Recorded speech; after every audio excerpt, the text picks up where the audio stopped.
এই যে ফকিন্নির দল, এই ফার্স্ট বেঞ্চ থেকে এখনই উঠ। জানিস না এই পুরো রোটা আজ থেকে আমার আর আমার ফ্রেন্ডদের জন্য বুকড। বুকড মানে কি? এটা কি তোমার বাপের ড্রয়িং রুম নাকি সিনেমা হল? স্কুলটা সরকারি, আর বেঞ্চটা যে আগে আসে তার। সো পিছে যাও। আবির, তোর সাহস তো কম না। তুই জানিস আমার বাবাকে, এক ফোনে তোর টিসি ধরা দিতে পারে। বাবার পরিচয় দিয়ে তো সবাই দাপট দেখায়। নিজের কোনো পরিচয় থাকলে সেটা দিও সারা। আর হ্যাঁ, এই বেঞ্চে আজ আমি বসবো। হিম্মত থাকলে সরাইয়া দেখাও। কথা হচ্ছিল আমাদের গল্পের নায়ক আবির আর নায়িকা সারার মধ্যে। সারা ক্লাসে ঢুকে দামি চশমাটা কপালের উপর তুলে কথা বলছিল, আর আবির সেদিকে না তাকিয়ে খাতা থেকে মাথা না তুলেই তার জবাব দিচ্ছিল। আবিরের কড়া জবাবে সারা রাগে চিৎকার করে। আবির তখন সোজা হয়ে দাঁড়িয়ে কথা বলে। এবার একটু আমাদের গল্পের নায়ক নায়িকা আর তার স্কুল গ্যাংদের ব্যাপারে বলি। আবির নায়ক, মেধাবী কিন্তু গরিব, মাথা গরম হলে বন্ধুদের জন্য জান দিয়ে দেয়। সারা নায়িকা, এলাকার প্রভাবশালী নেতার মেয়ে, প্রচণ্ড অহংকারী আর টিজিং করা তার স্বভাব। রাতুল আবিরের বেস্ট ফ্রেন্ড, চরম ফাজিল, সারাক্ষণ খাওয়ার ধান্দাই থাকে।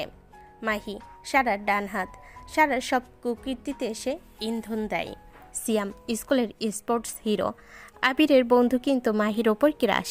রিয়া শান্ত স্বভাবের মেয়ে, সারার গ্রুপে থাকলেও মনে মনে আবিরদের পছন্দ করে। বাকি চারজন বন্ধু পলি, জিসান, অন্তু আর নিশি, যারা সবসময় কোনো না কোনো গ্যাংস্টারগিরিতে লিপ্ত থাকে। ওকে, পরিচয় পর্ব তো শেষ হলো, এবার চলো স্কুলে ফিরে যাই আমরা। টিফিনের ঘন্টা বাজতেই সারা তার দামি লাঞ্চ বক্স খুললো আর পিৎজা বের করলো। ঠিক তখনই রাতুল আর জিসান একটা প্ল্যান করলো। আবির মানা করলো, রাতুল শুনলো না। দোস্ত আবির, গরিবের পেটে ক্ষুধা, নেতার মেয়ের পিৎজা যদি একটু না চাকতে পারি তবে জীবনটাই বৃথা। স্যার ক্লাস থেকে বের হতে রাতুল গিয়ে সারা পিৎজা স্লাইসটা মেনে নিয়ে দৌড় দিল। সারা তখন মাহির সাথে আয়না দেখে লিপগ্লোস লাগাচ্ছিল। মাহি, আমার পিৎজা কই? এই যে রাতুল, তুই আমার খাবারে হাত দিলি। আরে সারা, ওটা তো কাক নিয়ে গেছে। তোমার মতো নেতার মেয়ের খাবার তো আকাশ থেকেই দান হয়ে আসে গরিবদের ভাগ্য সুপ্রসন্ন করার জন্য, তাই না? সারা আবিরের শার্টের কলার চেপে ধরল। তোর ইয়ার কি একদম ভালো লাগছে না আবির? এক্ষুনি পিৎজা ফেরত দে, না হলে তোর ওই সস্তা ব্যাগটা আমি জানলা দিয়ে ড্রেনে ফেলে দিব। ঠিক তখনই ক্লাসে ঢুকলেন নতুন গণিত স্যার, মোশাররফ স্যার। তিনি বেশ কড়া মানুষ। এসে দেখলেন সারা আর আবির ঝগড়া করছে। কি হচ্ছে এখানে? তোমরা কি স্কুল পড়তে আসছো নাকি কুস্তি লড়তে? সারা, তুমি কেন ওর কলার ধরে আছো? স্যার, ও আমার টিফিন চুরি করেছে। এই বস্তির ছেলেদের স্কুলে জায়গা দেওয়াই ভুল হয়েছে। স্যার, আমরা বস্তির হতে পারি, কিন্তু কারো বাপের টাকায় জাঁকজমক করি না। আর টিফিন আমি নেইনি, রাতুল নিয়েছে। চুপ! আজ তোমরা দুজনেই শাস্তি পাবে। স্কুলের মাঠের ঘাস পরিষ্কার করবে টিফিনের পর। কোনো কথা নেই। স্কুল ছুটির পর সারা তার বডিগার্ডদের নিয়ে গেটে দাঁড়িয়ে আছে। আবির তার গ্যাং বের হতেই সারা তাদের পথ আটকালো। আবির, আজ তো তুই বেঁচে গেলি, কিন্তু মনে রাখিস আমার এলাকায় বাঘও পানি খায়। কাল থেকে যদি তোকে ফার্স্ট বেঞ্চে দেখি তবে তোর ওই পুরনো সাইকেলটা থাকবে না। সাইকেল না থাকলেও পা তো আছে সারা। আর তোর এলাকার বাঘের সাথে আমার দেখা হলে বইল আমি বিড়াল হয়ে থাকতে শিখিনি। রিয়া পেছন থেকে চুপি চুপি আবিরকে ডাকে। আবির ভাই, ওর কথা মনে নিও না, ও একটু এমনই, তোমরা সাবধানে যেও। আবির আগে চলে যায়। সারা একটা ভৎসনার হাসি দেয়। বিকেলে পাড়ার ভাঙ্গা ক্লাব ঘরে আবির, রাতুল আর সিয়াম বসে আছে। তাদের মিশন একটাই, কাল সারাকে এমন একটা শিক্ষা দিতে হবে যাতে সে আর অহংকার না করে। শোন আবির, কাল সারার ব্যাগে একটা জ্যান্ত ব্যাঙ ঢুকিয়ে দেবো। ও ব্যাঙ দেখলেই অজ্ঞান হয়ে যায়। ব্যাংনারে, ওর অহংকারটা আগে ভাঙতে হবে। কাল আমরা সবাই মিলে ক্লাস বয়কট করব যদি ও আমাদের গ্রুপ থেকে কাউকে ইনসাল্ট করে। আবির যখন টিউশনি শেষ করে বাড়ি ফিরছিল, দেখলো সারার গাড়িটা রাস্তার মোড়ে নষ্ট হয়ে পড়ে আছে। সারা একা দাঁড়িয়ে আছে আর কিছু বকাটে ছেলে তাকে টিচ করছে। সারা ভয়ে কাঁপছে। কি গো বড় লোকের বিটি, এখন বাবার পাওয়ার কই? আমাদের সাথে একটু ঘুরতে চলো না। আবির সাইকেল থামিয়ে এগিয়ে এসে বলে। এই ছেড়ে দে ওকে, না হলে হাত পা গুনে ড্রেনে পাঠাবো। সারা আবিরকে দেখে অবাক হয়ে বলে। আবির তুমি এখানে কেন? চলে যাও, ওদের কাছে চাকু আছে। চাকু তো সবজি কাটার জন্য, মানুষ মারার জন্য না। সারা, আমার সাইকেলের পেছনে বসো, এখনই এলাকা ছাড়তে হবে। রাস্তার মোড়ে বখাটেদের সামনে আবির দাঁড়িয়ে আছে। সারা ভয়ে নীল হয়ে গেছে, কিন্তু তার অহংকার এখনও তার মাথার উপর। আবির একাই তিনজনের সাথে হাতাহাতি করে সারাকে সরিয়ে নিয়ে এলো, কিন্তু সারার মুখে থ্যাংক ইউ বদলে শোনা গেল অন্য কিছু। সারা গাড়ির কাছে গেল, গলার স্বর উঁচিয়ে বলে। আবির তুমি নিজেকে হিরো ভাবার চেষ্টা করো না, আর খবরদার আজকের এই কথা যেন স্কুলে কেউ না জানে। লোকে শুনলে হাসবে যে নেতার মেয়েকে একটা গরিব ছেলে বাঁচিয়েছে। আবির মাথার ঘাম মুছে অবাক হয়ে বলে। সারা, তোমার কি কৃতজ্ঞতা বোধ বলতে কিছু নেই? আমি না থাকলে আজ ওরা তোমার দামি ফোন আর গয়না সব নিয়ে নিত। নিয়ে যেত তো, বাবার টাকা দিয়ে আবার কিনতাম। তোমার মতন সস্তা সাইকেলে করে আমার যাওয়ার কোনো শখ নেই। আমার ড্রাইভার চলে আসছে, তুমি এখন আসতে পারো। আবির তাচ্ছিলর হাসি হেসে বলে। মানুষের চামড়া চকচক করলেই যে ভেতরটা পরিষ্কার হয় না, সেটা তোমাকে দেখলে বোঝা যায়। আচ্ছা যাও, আল্লাহ হাফেজ। পরের দিন সকাল 9টা। সারা তার চামচা মাহি আর নেশিকে নিয়ে গটগট করে ক্লাসে ঢুকলো। আবির আর রাতুল তখন পেছনে বেঞ্চে বসে ফিসফিস করছে। রাতুলের পকেট নড়াচড়া করছে জ্যান্ত একটা বড় কোনো ব্যাঙ। দোস্ত আবির, আজ যদি এই ব্যাঙ সারাকে না কামড়ায় তবে আমার নাম রাতুল না। কাল রাতেও তোকে যা অপমান করলো। ওকে কামড়াতে হবে না, শুধু একটু ভয় দেখালেই হবে। ওর মেজাজটা আজ একটু বেশিই চড়া। সারা সামনের বেঞ্চে বসে আয়না দেখতে দেখতে বলে। মাহি, তখন তো কালকের ওই শয়তানগুলোর সাথে ফাইট করতে গিয়ে আমার হাতের নখটা ভেঙে গেছে কিনা। ওই আবির না থাকলে হয়তো ড্রাইভারই সামলে নিত, ফালতু এসে ঝামেলা বাড়ালো। টিফিনের ঠিক আগে মোশারফ স্যার ব্ল্যাকবোর্ডে অঙ্ক করাচ্ছেন। এই সুযোগে রাতুল পা টিপে টিপে গিয়ে সারা দামি ভ্যানিটি ব্যাগের চেন খুলে ব্যাগটা ভেতরে ঢুকিয়ে দিল। সারা লিপস্টিকটা বের করতো, একটু টাচ আপ করি। সারা ব্যাগ খুলতে হাত ঢোকাতে চিৎকার দিয়ে উঠল। আ এটা কি পিচ্ছিল মতো কিছু একটা? সারা চিৎকারে পুরো ক্লাস থমকে গেল। সারা ব্যাগটা ঝাড়া দিতে কোটোর চোখা বড় ব্যাংকটা লাফ দিয়ে সারার মাথার উপর পড়ল। সারা ভয়ে টেবিলের উপর উঠে দাঁড়িয়ে লাফালাফি শুরু করলো। বাঁচাও বাঁচাও, এটা কি? মোশাররফ স্যার, ক্লাসে ভূত ঢুকেছে। রাতুল বেঞ্চ চাপড়ে হাসতে থাকে। আবির হাসি চেপে গম্ভীর মুখ করে রাখে কোনো মতে। ভূত না সারা, ওটা তোমার দূর সম্পর্কের আত্মীয়। দেখো কেমন আদর করে তোমার মাথায় বসে আছে।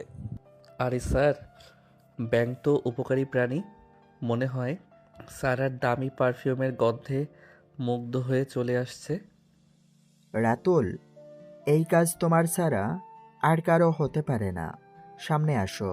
সারাকে এভাবে অপদস্থ করার সাহস পাও কোথায়? স্যার, এটা আবির আর রাতুল মিলে করেছে। ওদের আজ টিসি দিয়ে দিন, আমি এক্ষুনি বাবাকে ফোন করছি। স্যার, রাতুল একাই করেছে তা নয়, আমরা সবাই মিলেই মজার ছলে করেছি। কিন্তু সারা যে সবাইকে ফকিন্নি আর বস্তির ছেলে বলে গালি দেয়, সেটার বিচার কি কোনোদিন হবে? তর্ক করো না আবির। রাতুল আর তুমি দুজনেই কান ধরে 1 ঘন্টা মাঠের রোদে দাঁড়িয়ে থাকবে। আর সারা, তুমি শান্ত হও। ছুটির পর আবির লাইব্রেরিতে গিয়েছিল একটা পুরনো বই জমা দিতে। সেখানে সারা আর তার গ্রুপ আগেই বসে আড্ডা দিচ্ছিল। আবিরকে দেখেই সারা ল্যাং মেরে তাকে ফেলে দিল। কি হলো আবির? মাঠের রোদে দাঁড়িয়ে মাথা কি আরো ঘুরে গেল? মনে রেখো, ব্যাং দিয়ে আমাকে ভয় দেখালে আমি তোমাকে বাঘ দিয়ে খাওয়াবো। আবির নিচে পড়ে গিয়েও শান্তভাবে উঠে দাঁড়িয়ে বলল। সারা, তুমি অনেক নিচে নেমে যাচ্ছ। কাল রাতে তোমাকে বাঁচানোটা হয়তো আমার জীবনের সবচেয়ে বড় ভুল ছিল। ওরে বাবা, হিরো সাজতে আসছে। সারা, ওর বইটা কেড়ে নিয়ে পাতা ছিঁড়ে ফেলবো নাকি? না, বই ছিঁড়লে তো পড়াশোনা বন্ধ হবে না। ওর সাইকেলের হাওয়া ছেড়ে দে মাহি, আজ যেন ও হেঁটে হেঁটে বাড়ি যায়। আবির দেখলো তার সাইকেলের দুটো চাকারই হাওয়া ছাড়া।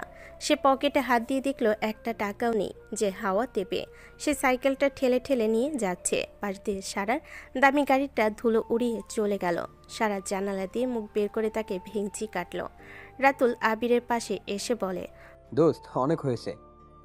মেয়েটা সীমা ছাড়িয়ে যাচ্ছে। এবার আমরা কি ওর বাবার পলিটিক্যাল অফিসে গিয়ে হামলা করব? না রাতুল, নেতার মেয়েকে পলিটিক্স দিয়ে হারানো যাবে না। ওকে ওর অহংকারের জায়গা থেকেই নামাতে হবে। কাল স্কুলে আমরা সবাই মিলে একটা বড় স্কুল পালানোর নাটক সাজাবো, যাতে দোষটা সারার উপর পড়ে। পরের দিন সকালবেলা স্কুলে এক অদ্ভুত থমথমে পরিবেশ। আবির, রাতুল আর সিয়াম স্কুলের পেছনে আমতলায় বসে ফন্দি আটছে। তাদের প্ল্যান হলো আজ তারা এমন এক নাটক করবে যাতে সারাকে স্কুলের ডিসিপ্লিন কমিউনিটির সামনে ভিলেন বানানো যায়। অন্যদিকে সারা আজ আরও বেশি উগ্র। সে ভাবছে আবিরকে কাল সাইকেলে ঠেলতে দেখে সে জিতে গেছে। ক্লাসের প্রথম পিরিয়ড চলছে। কড়া মেজাজের ইংরেজি শিক্ষিকা সুলতানা ম্যাম ব্ল্যাকবোর্ডে লিখছেন। আবির হঠাৎ দাঁড়িয়ে গেল। ম্যাম, আমার ব্যাগ থেকে আমার জমানো ফর্ম ফিল আপের 500 টাকা চুরি হয়েছে। আমি নিশ্চিত ক্লাসের কেউ নিয়েছে। কি বলছো আবুল? এই ক্লাসে চুরির মতো ঘটনা কার উপর তোমার সন্দেহ? আবির সরাসরি সারার দিকে তাকিয়ে বলে, সন্দেহ না ম্যাম, আমি যখন মাঠে শাস্তির জন্য দাঁড়িয়েছিলাম তখন সারা আমার বেঞ্চের আশেপাশে ঘুরঘুর করছিল। সারা, তুমি কি আমার ব্যাগটা চেক করছিলে? সারা আসন ছেড়ে দাঁড়িয়ে চিৎকার করে, হোয়াট? তোমার ওই সস্তা ব্যাগের আশেপাশে আমি যাব? আমি 1 সেকেন্ডে তুড়ি মারলে কোটি কোটি টাকার বন্যা ভাসিয়ে দিতে পারি। আমি কে তা ভুলে গেছো নাকি?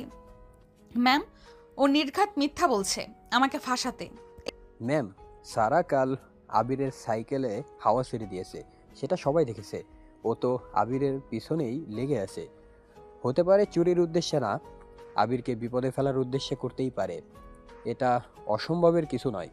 সারার টাকার প্রয়োজন নেই তা ঠিক, তবে সারার মজা নেওয়ার বেশ প্রয়োজন আছে। সারা, তোমার ব্যাগটা চেক করতে দাও।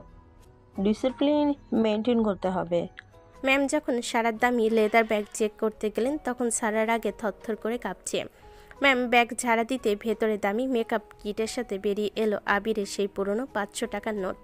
আসলে আবির যখন ম্যামের দিকে পিঠ দিয়েছিল তখন রাতুল চুপি চুপি নোটটা সারার ব্যাগের সাইড পকেটে ঢুকিয়ে দিয়েছিল। এটা আমার না, আই সোয়ার। এটা এই বস্তির ছেলেগুলো আমার ব্যাগে রেখেছে। চুপ করো সারা। বাবার পাওয়ার আছে বলে তুমি যা ইচ্ছে করবে? এখনই প্রিন্সিপালের রুমে চলো। সারা প্রিন্সিপালের রুমে কান্নাকাটি করছে আর নালিশ করছে। এদিকে আবির জানে সারা এর বদলা নেবেই। টিফিনের পর আবির তার গ্যাংকে সিগন্যাল দিল, দোস্ত, সারা এবার ওর বাবার গুন্ডাদের ডাকবে। আমাদের এখনই স্কুল বাউন্ডারি পার হতে হবে। সারাকে একটা মেসেজ দিয়ে দে যে আমরা স্কুলের পেছনের পুরনো ক্লাবে আছি। কিন্তু বাউন্ডারি তো অনেক উঁচু, আর দারোয়ান কাকা তো কেটে লাঠি নিয়ে বসে আছে। আরে, বাউন্ডারির পিছনের দিকের গাছটা দিয়ে নামা যাবে, চল জলদি। আবির, রাতুল আর সিয়াম দেওয়াল টপকে লাফ দিল। ঠিক তখনই দারোয়ান কাকা শীষ দিয়ে উঠল। তারা পরিমরি করে দৌড়ে বকুলতলার জঙ্গল দিয়ে পালিয়ে গেল।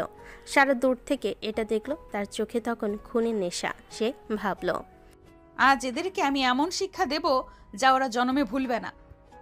স্কুল থেকে কিছুটা দূরে নির্জন এক পুরনো ক্লাব ঘর, ধুলোবালিতে ভরা।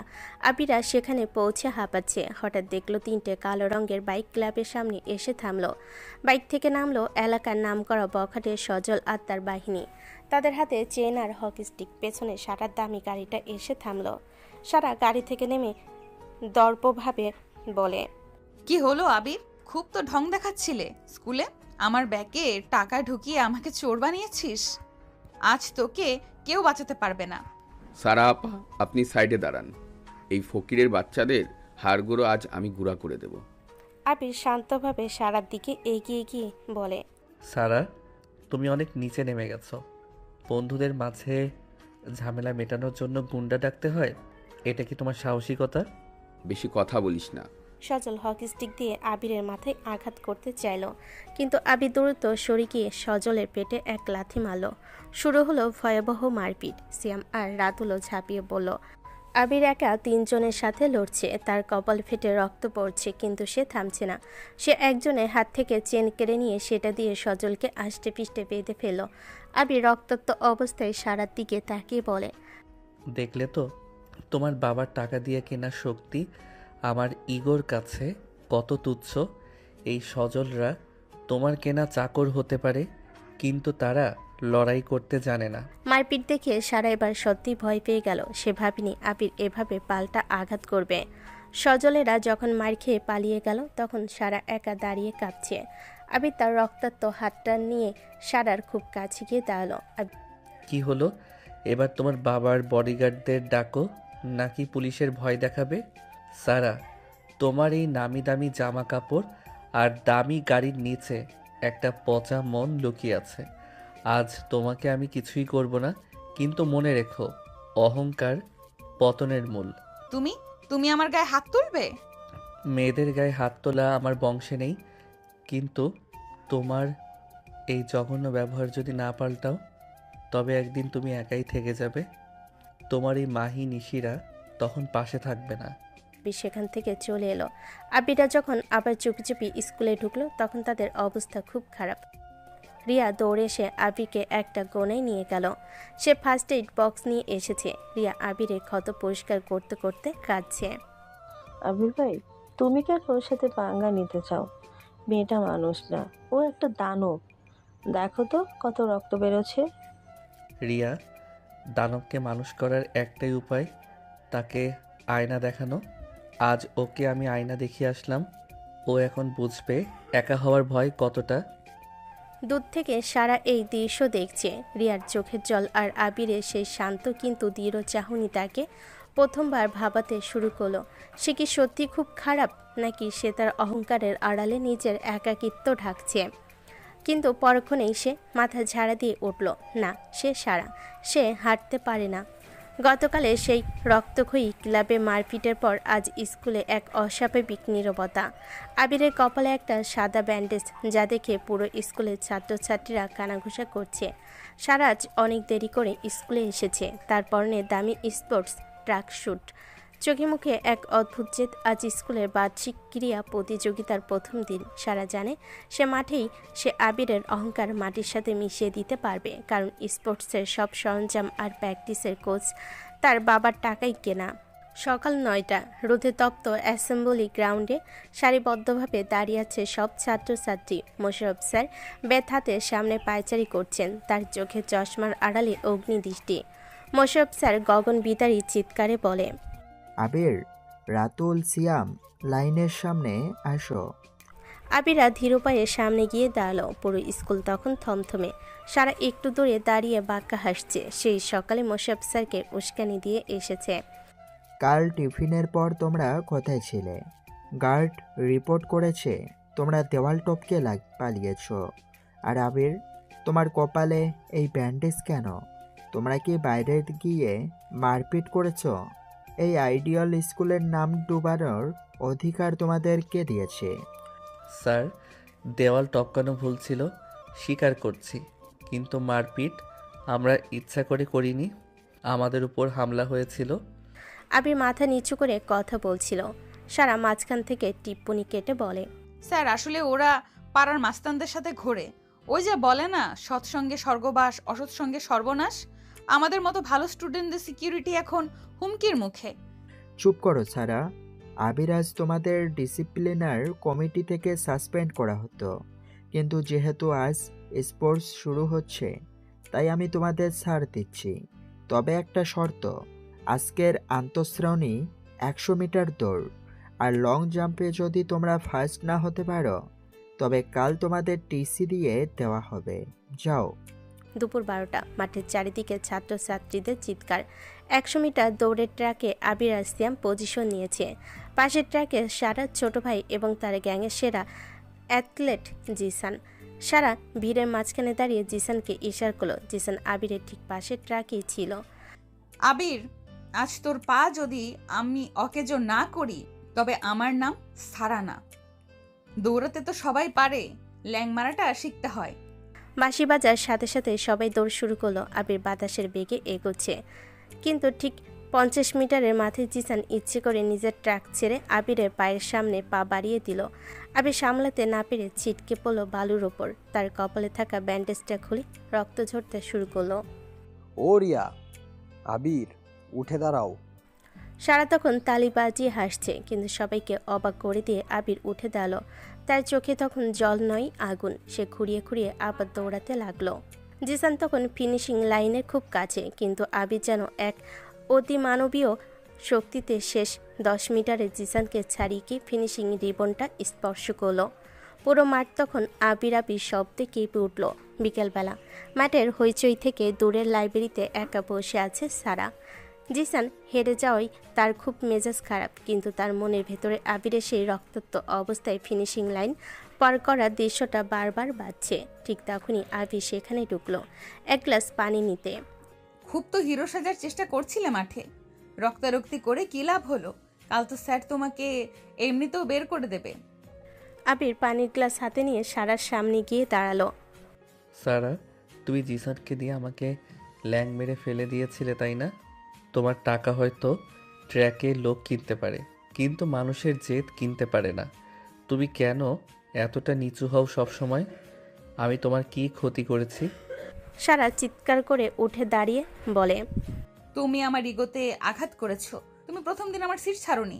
তুমি সবার সামনে আমাকে চুরির নাটক করেছো। আমি তোমাকে ধ্বংস না করা পর্যন্ত থামবো না। ইগো? যে ইগো মানুষের রক্ত দেখতে পছন্দ করে, সেটা ইগো না সারা, ওটা একটা অসুখ। আজ আমি জিতলাম কারণ আমার জেদ ছিল তোমার অন্যায়ের বিরুদ্ধে। ভালো থেকো। আবির চলে যাওয়ার সময় তার পায়ে রক্ত লাইব্রেরি মেঝেতে ছাপ পড়ে গেল। সারা স্থির হয়ে সেই রক্তের ছাপের দিকে তাকিয়ে রইল। তার ভেতরটা কেন জানি আজ হাহাকার করে উঠল। সে কি সত্যি অপরাধী? সে কি সত্যি আবিরের ক্ষতি করতে গিয়ে নিজেকেই ছোট করেছে? সন্ধ্যাবেলা সারাদের আলিশান ড্রয়িং রুমে বসে আছেন সারার বাবা, প্রভাবশালী নেতা জনাব কাদের সাহেব। সারা তার কোলে মাথা রেখে শুয়ে আছে। মাহি আর নিশি পাশে বসে সারা নামে মিথ্যা বিচার দিচ্ছে। আঙ্কেল, ওই আবির ছেলেটাই সবাই নামে স্কুলে নোংরা কথা ছড়ায়। আজ তো ও জিশানকে ধাক্কা দিয়ে ফেলে দিয়েছে দৌড়ানোর সময়। কে এই আবির? এত সাহস কার যে আমার মেয়ের চোখে পানি আনে? সারা মা, তুই চিন্তা করিস না, কাল স্কুলের স্পোর্টস ডে এর সমাপনী অনুষ্ঠানে আমি প্রধান অতিথি হিসাবে আসছি। ওই ছেলেকে আমি সবার সামনে এমন শিক্ষা দেব যে ও আর কোনো দিন মাথা তুলতে পারবে না। সারা মনে মনে হঠাৎ চমকে উঠল। সে আবিরকে ঘৃণা করে ঠিকই, কিন্তু বাবার হাতে আবিরের বড় কোনো ক্ষতি হোক সেটা সে চায় না। সে আবিরকে ভয় দেখাতে চেয়েছিল, জীবন ধ্বংস করতে নয়। রাত 1টা। আবিরের ছোট ছাপড়া ঘরের সামনে কয়েকটা বাইকের শব্দ শোনা গেল। আবির আর তার মা ঘুমিয়েছিলেন। হঠাৎ কে যেন দরজায় লাথি মারতে শুরু করলো। জানালা দিয়ে একটা জ্বলন্ত মশাল ভেতরে ফেলে দেওয়া হলো। মা, ওঠো, ঘরে আগুন লেগেছে। আবির কোনো মতে তার মাকে নিয়ে বাইরে বেরিয়ে আসতেই দেখলো সজলের নেতৃত্বে একদল গুন্ডা লাঠিসোঁটা নিয়ে দাঁড়িয়ে আছে। তারা আবিরের পড়ার টেবিল আর বইগুলো টেনে বাইরে বের করে তাতে আগুন ধরিয়ে দিল। আবির, কাল স্কুলে প্রধান অতিথি পা ধরে মাফ চাইবি, না হলে পরশু তোর এই ঘর থাকবে না। এটা সবার বাবার অর্ডার। আবির তার জ্বলন্ত বইগুলোর দিকে তাকিয়ে রইল। তার চোখের কোণা দিয়ে এক ফোঁটা জল গড়িয়ে পড়ল, কিন্তু সেই জলটা ছিল প্রতিজ্ঞার। সে বুঝে গেল এখন আর শুধু স্কুল নয়, লড়াইটা অস্তিত্বের। গত রাতের সেই বিভীষিকাময় আগুনে লেলিহান শিকা এখনও আবিরের চোখের সামনে ভাসছে। তার আদো পোড়া বইগুলো ছাই তখনও বাতাসে উঠছে। আবির সারা রাত ঘুমায়নি। তার চোখে ঘুম ছিল না, ছিল এক জ্বলন্ত প্রতিজ্ঞা। অন্যদিকে সারা আজ সকালে যখন খবর পেল সজলরা আবিরের ঘরে আগুন দিয়েছে, তার মনের ভেতর প্রথমবারের মতো একটা প্রচণ্ড কাঁপুনি দিয়ে উঠল। সে তো শুধু চেয়েছিল আবিরকে একটু নিচু করতে, কিন্তু কারোর মাথা গোজার ঠাই পুড়িয়ে দেওয়া, এটা সে মেনে নিতে পারছে না। আজ স্কুলের বার্ষিক ক্রীড়া প্রতিযোগিতার শেষ দিন এবং পুরস্কার বিতরণী অনুষ্ঠান। প্রধান অতিথি হিসেবে মঞ্চে উপস্থিত থাকবেন সারার বাবা, প্রভাবশালী নেতা জনাব কাদের সাহেব। ভোর 5টা। আবির তার আধো পড়া ঘরটার সামনে দাঁড়িয়ে আছে। তার মা এক কোণে বসে কাঁদছেন। আবিরের পরনে সে পুরনো স্কুল ইউনিফর্ম, যা সে কোনো মতে আগুন থেকে বাঁচাতে পেরেছে। তার প্রিয় অঙ্ক খাতাটা, যেটাতে সে সারা বছর কষ্ট করে নোট করেছিল, সেটা এখন কালো ছাই। আপনি নিচু হয়ে সেই ছাইগুলোতে হাঁটতে নিল। তার হাত কাঁপছে, কিন্তু চোখ দুটো পাথরের মতো স্থির। বাবা আবির, আজ আর স্কুলে যাস না, ওরা তোকে মেরে ফেলবে। আমরা এই এলাকা ছেড়ে চলে যাই, চল। আবিরের মা হাহাকার করে ওঠে আবির মায়ের হাত ধরে। না মা, আজ যদি আমি না যাই তবে ওই ছাইগুলোর কোনো দাম থাকবে না। ওরা আমার ঘর পুড়িয়েছে, কিন্তু আমার সাহস পোড়াতে পারেনি। আজ আমি ওদের চোখে চোখ রেখে জবাব দেব। আবির তার ব্যাগে ওই আদপড়া বইয়ের কিছু অংশ ভরে নিল। সে আজ স্কুলে সেই মাঠে যাবে যেখানে তাকে অপমান করার জন্য রাজকীয় মঞ্চ সাজানো হয়েছে। পথে তার দেখা হলো রাতুল আর সিয়ামের সাথে। তারা আবিরের ঘরের অবস্থা দেখে থমকে দাঁড়ালো। আবির, আজ আমরা কেউ স্কুলে যাব না। আজ আমরা সজলের আস্তানায় গিয়ে হামলা করব। না রাতুল, মারপিট করে ওদের সাথে জেতা যাবে না। আজ আমাদের লড়তে হবে হাজার হাজার মানুষের সামনে, যেখানে সারার বাবা মঞ্চে বসে থাকবে। তোরা শুধু আমাদের সাথে থাকিস। সকাল 10টা।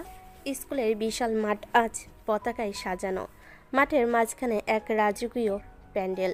সেখানে গদিওয়ালা চেয়ারে বসে আছেন জনাব কাদের সাহেব। তার দুই পাশে বডিগার্ডরা দাঁড়িয়ে।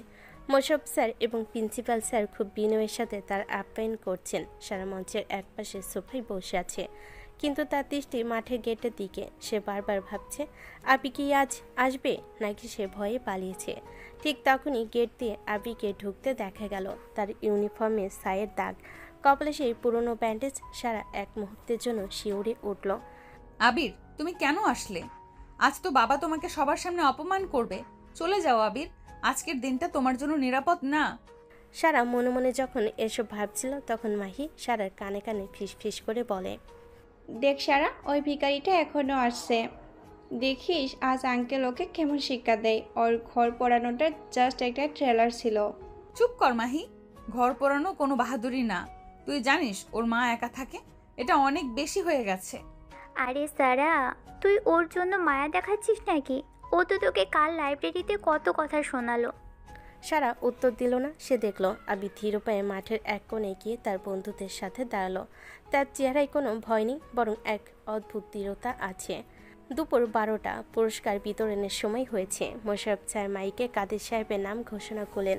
কাদের সাহেব মঞ্চে দাঁড়িয়ে এক দীর্ঘ ভাষণ দিতে শুরু করলেন।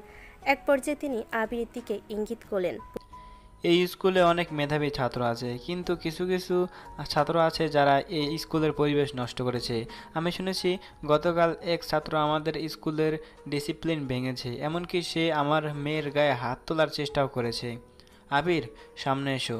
পুরো মাঠ নিস্তব্ধ। হাজার হাজার চোখ আবিরের দিকে। আবি ধীর পায়ে মঞ্চের নিচে গিয়ে দাঁড়ালো। কাদের সাহেব তার পকেট থেকে এক বান্ডিল টাকা বের করলেন। তোমার মতো ছেলেদের শুধরানোর জন্য দুটো জিনিস লাগে, হয় ভয়, না হয় টাকা। আমি শুনেছি তোমার ঘর পুড়ে গেছে, এই নাও 10,000 টাকা। এটা দিয়ে নতুন ঘর করো, কিন্তু শর্ত হলো আজ সবার সামনে তোমাকে সারার পা ধরে ক্ষমা চাইতে হবে যে তুমি আর কোনোদিন ওর পথে আসবে না। মাঠে তখন ফিসফাস শুরু হয়েছে। মোশাররফ স্যার অস্বস্তিতে ঘামছেন, কিন্তু নেতার মুখের উপর কথা বলার সাহস তার নেই। সারা মঞ্চের উপর থেকে দেখছে। তার মনে হচ্ছে সে এখনই চিৎকার করে সব থামিয়ে দেবে। আবির টাকাগুলো নিল না। সে তার ব্যাগ থেকে সেই আদপোড়া বইগুলো আর এক মুঠো চাই বের করে মঞ্চের উপর ছিটিয়ে দিল। সবাই স্তব্ধ হয়ে গেল। আবির মাইকের স্ট্যান্ডটা টেনে নিয়ে কথা বলতে শুরু করলো। জনাব কাদের সাহেব, আপনার এই টাকার বান্ডিল দিয়ে হয়তো আমার ঘর মেরামত হবে, কিন্তু আমার এই পুড়ে যাওয়া বইগুলোর জ্ঞান কি আপনি ফেরত দিতে পারবেন? আমার মা সারা রাত খোলা আকাশের নিচে কেঁদেছে। আপনার এই টাকা কি সেই চোখের জল মুছতে পারবে? আমি সারার পা ধরব না, কারণ আমি কোনো অন্যায় করিনি। অন্যায় আপনি করেছেন আপনার ক্ষমতার দাপট দেখিয়ে। আপনি নেতা হতে পারেন, কিন্তু আপনি একজন বাবা হিসাবে ব্যর্থ। আবির, থামো।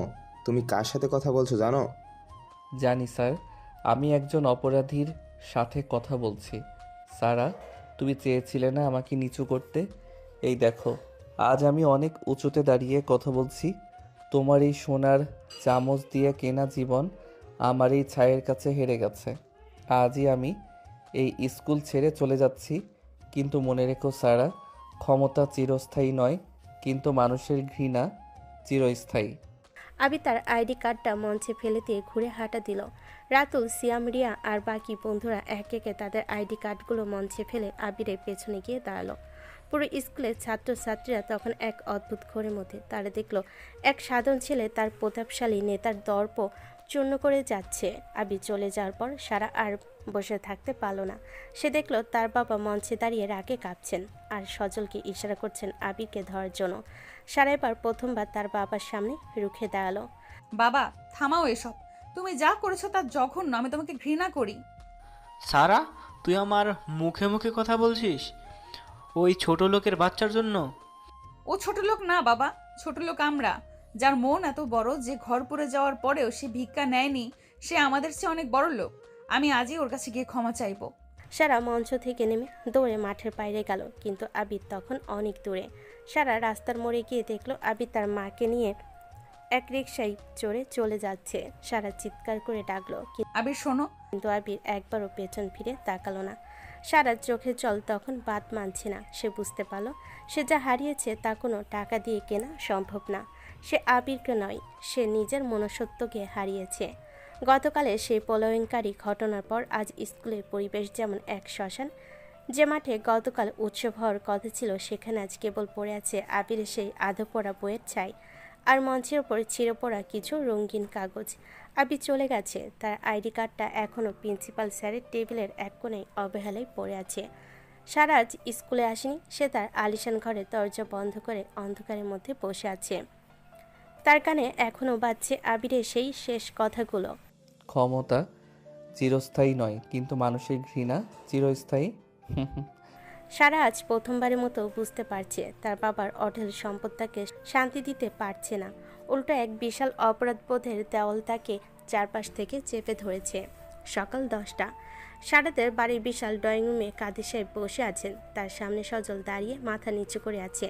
কাদের সাহেবের হাতে একটি দামি চড়ুট, কিন্তু তার মুখটার আগে লাল হয়ে আছে। সজল, এই ছেলেটা আমার মান সম্মান ধুলোয় মিশিয়ে দিয়ে গেল হাজার হাজার মানুষের সামনে, আর তুমি দাঁড়িয়ে দাঁড়িয়ে তামাশা দেখলে? আমি চাই ওই ছেলেটা যেন এই শহরে আর মাথা তুলে দাঁড়াতে না পারে। যেখানে ও যাবে সেখানে ওকে বাধা দেবে। আঙ্কেল, ও তো মাকে নিয়ে রিক্সা করে পালিয়েছে, কোথায় গেছে এখনো জানি না, তবে খুঁজে বের করবই। ঠিক তখনই সারা ঘরের দরজা খুলে বেরিয়ে এলো। তার চোখের নিচে কালি, চুল উস্কো খুস্কো।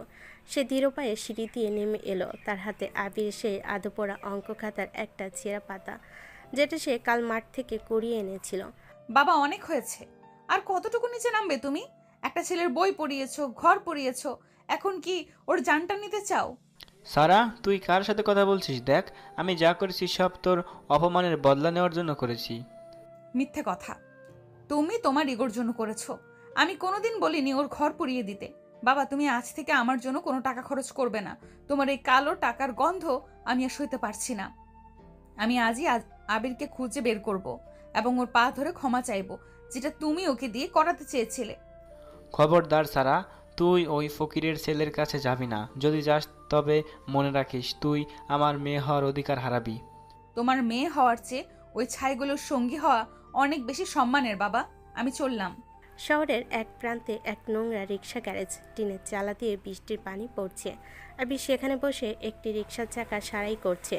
তার সাদা স্কুল ইউনিফর্মটা এখন তেল আর গ্রিসে কালো হয়ে গেছে। পাশে একটা ছোট্ট চৌকিতে তার মা শুয়ে আছে। আবিরের পড়াশোনা বন্ধ হয়ে গেছে। এখন তার একমাত্র লক্ষ্য মাকে দুবেলা খাওয়ানোর আর থাকার একটা মাথা গোজার ঠাঁই করা।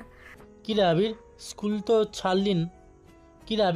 তো ছাড়লি, এখন কি সারা জীবন এই চাকা ঘোরাবি?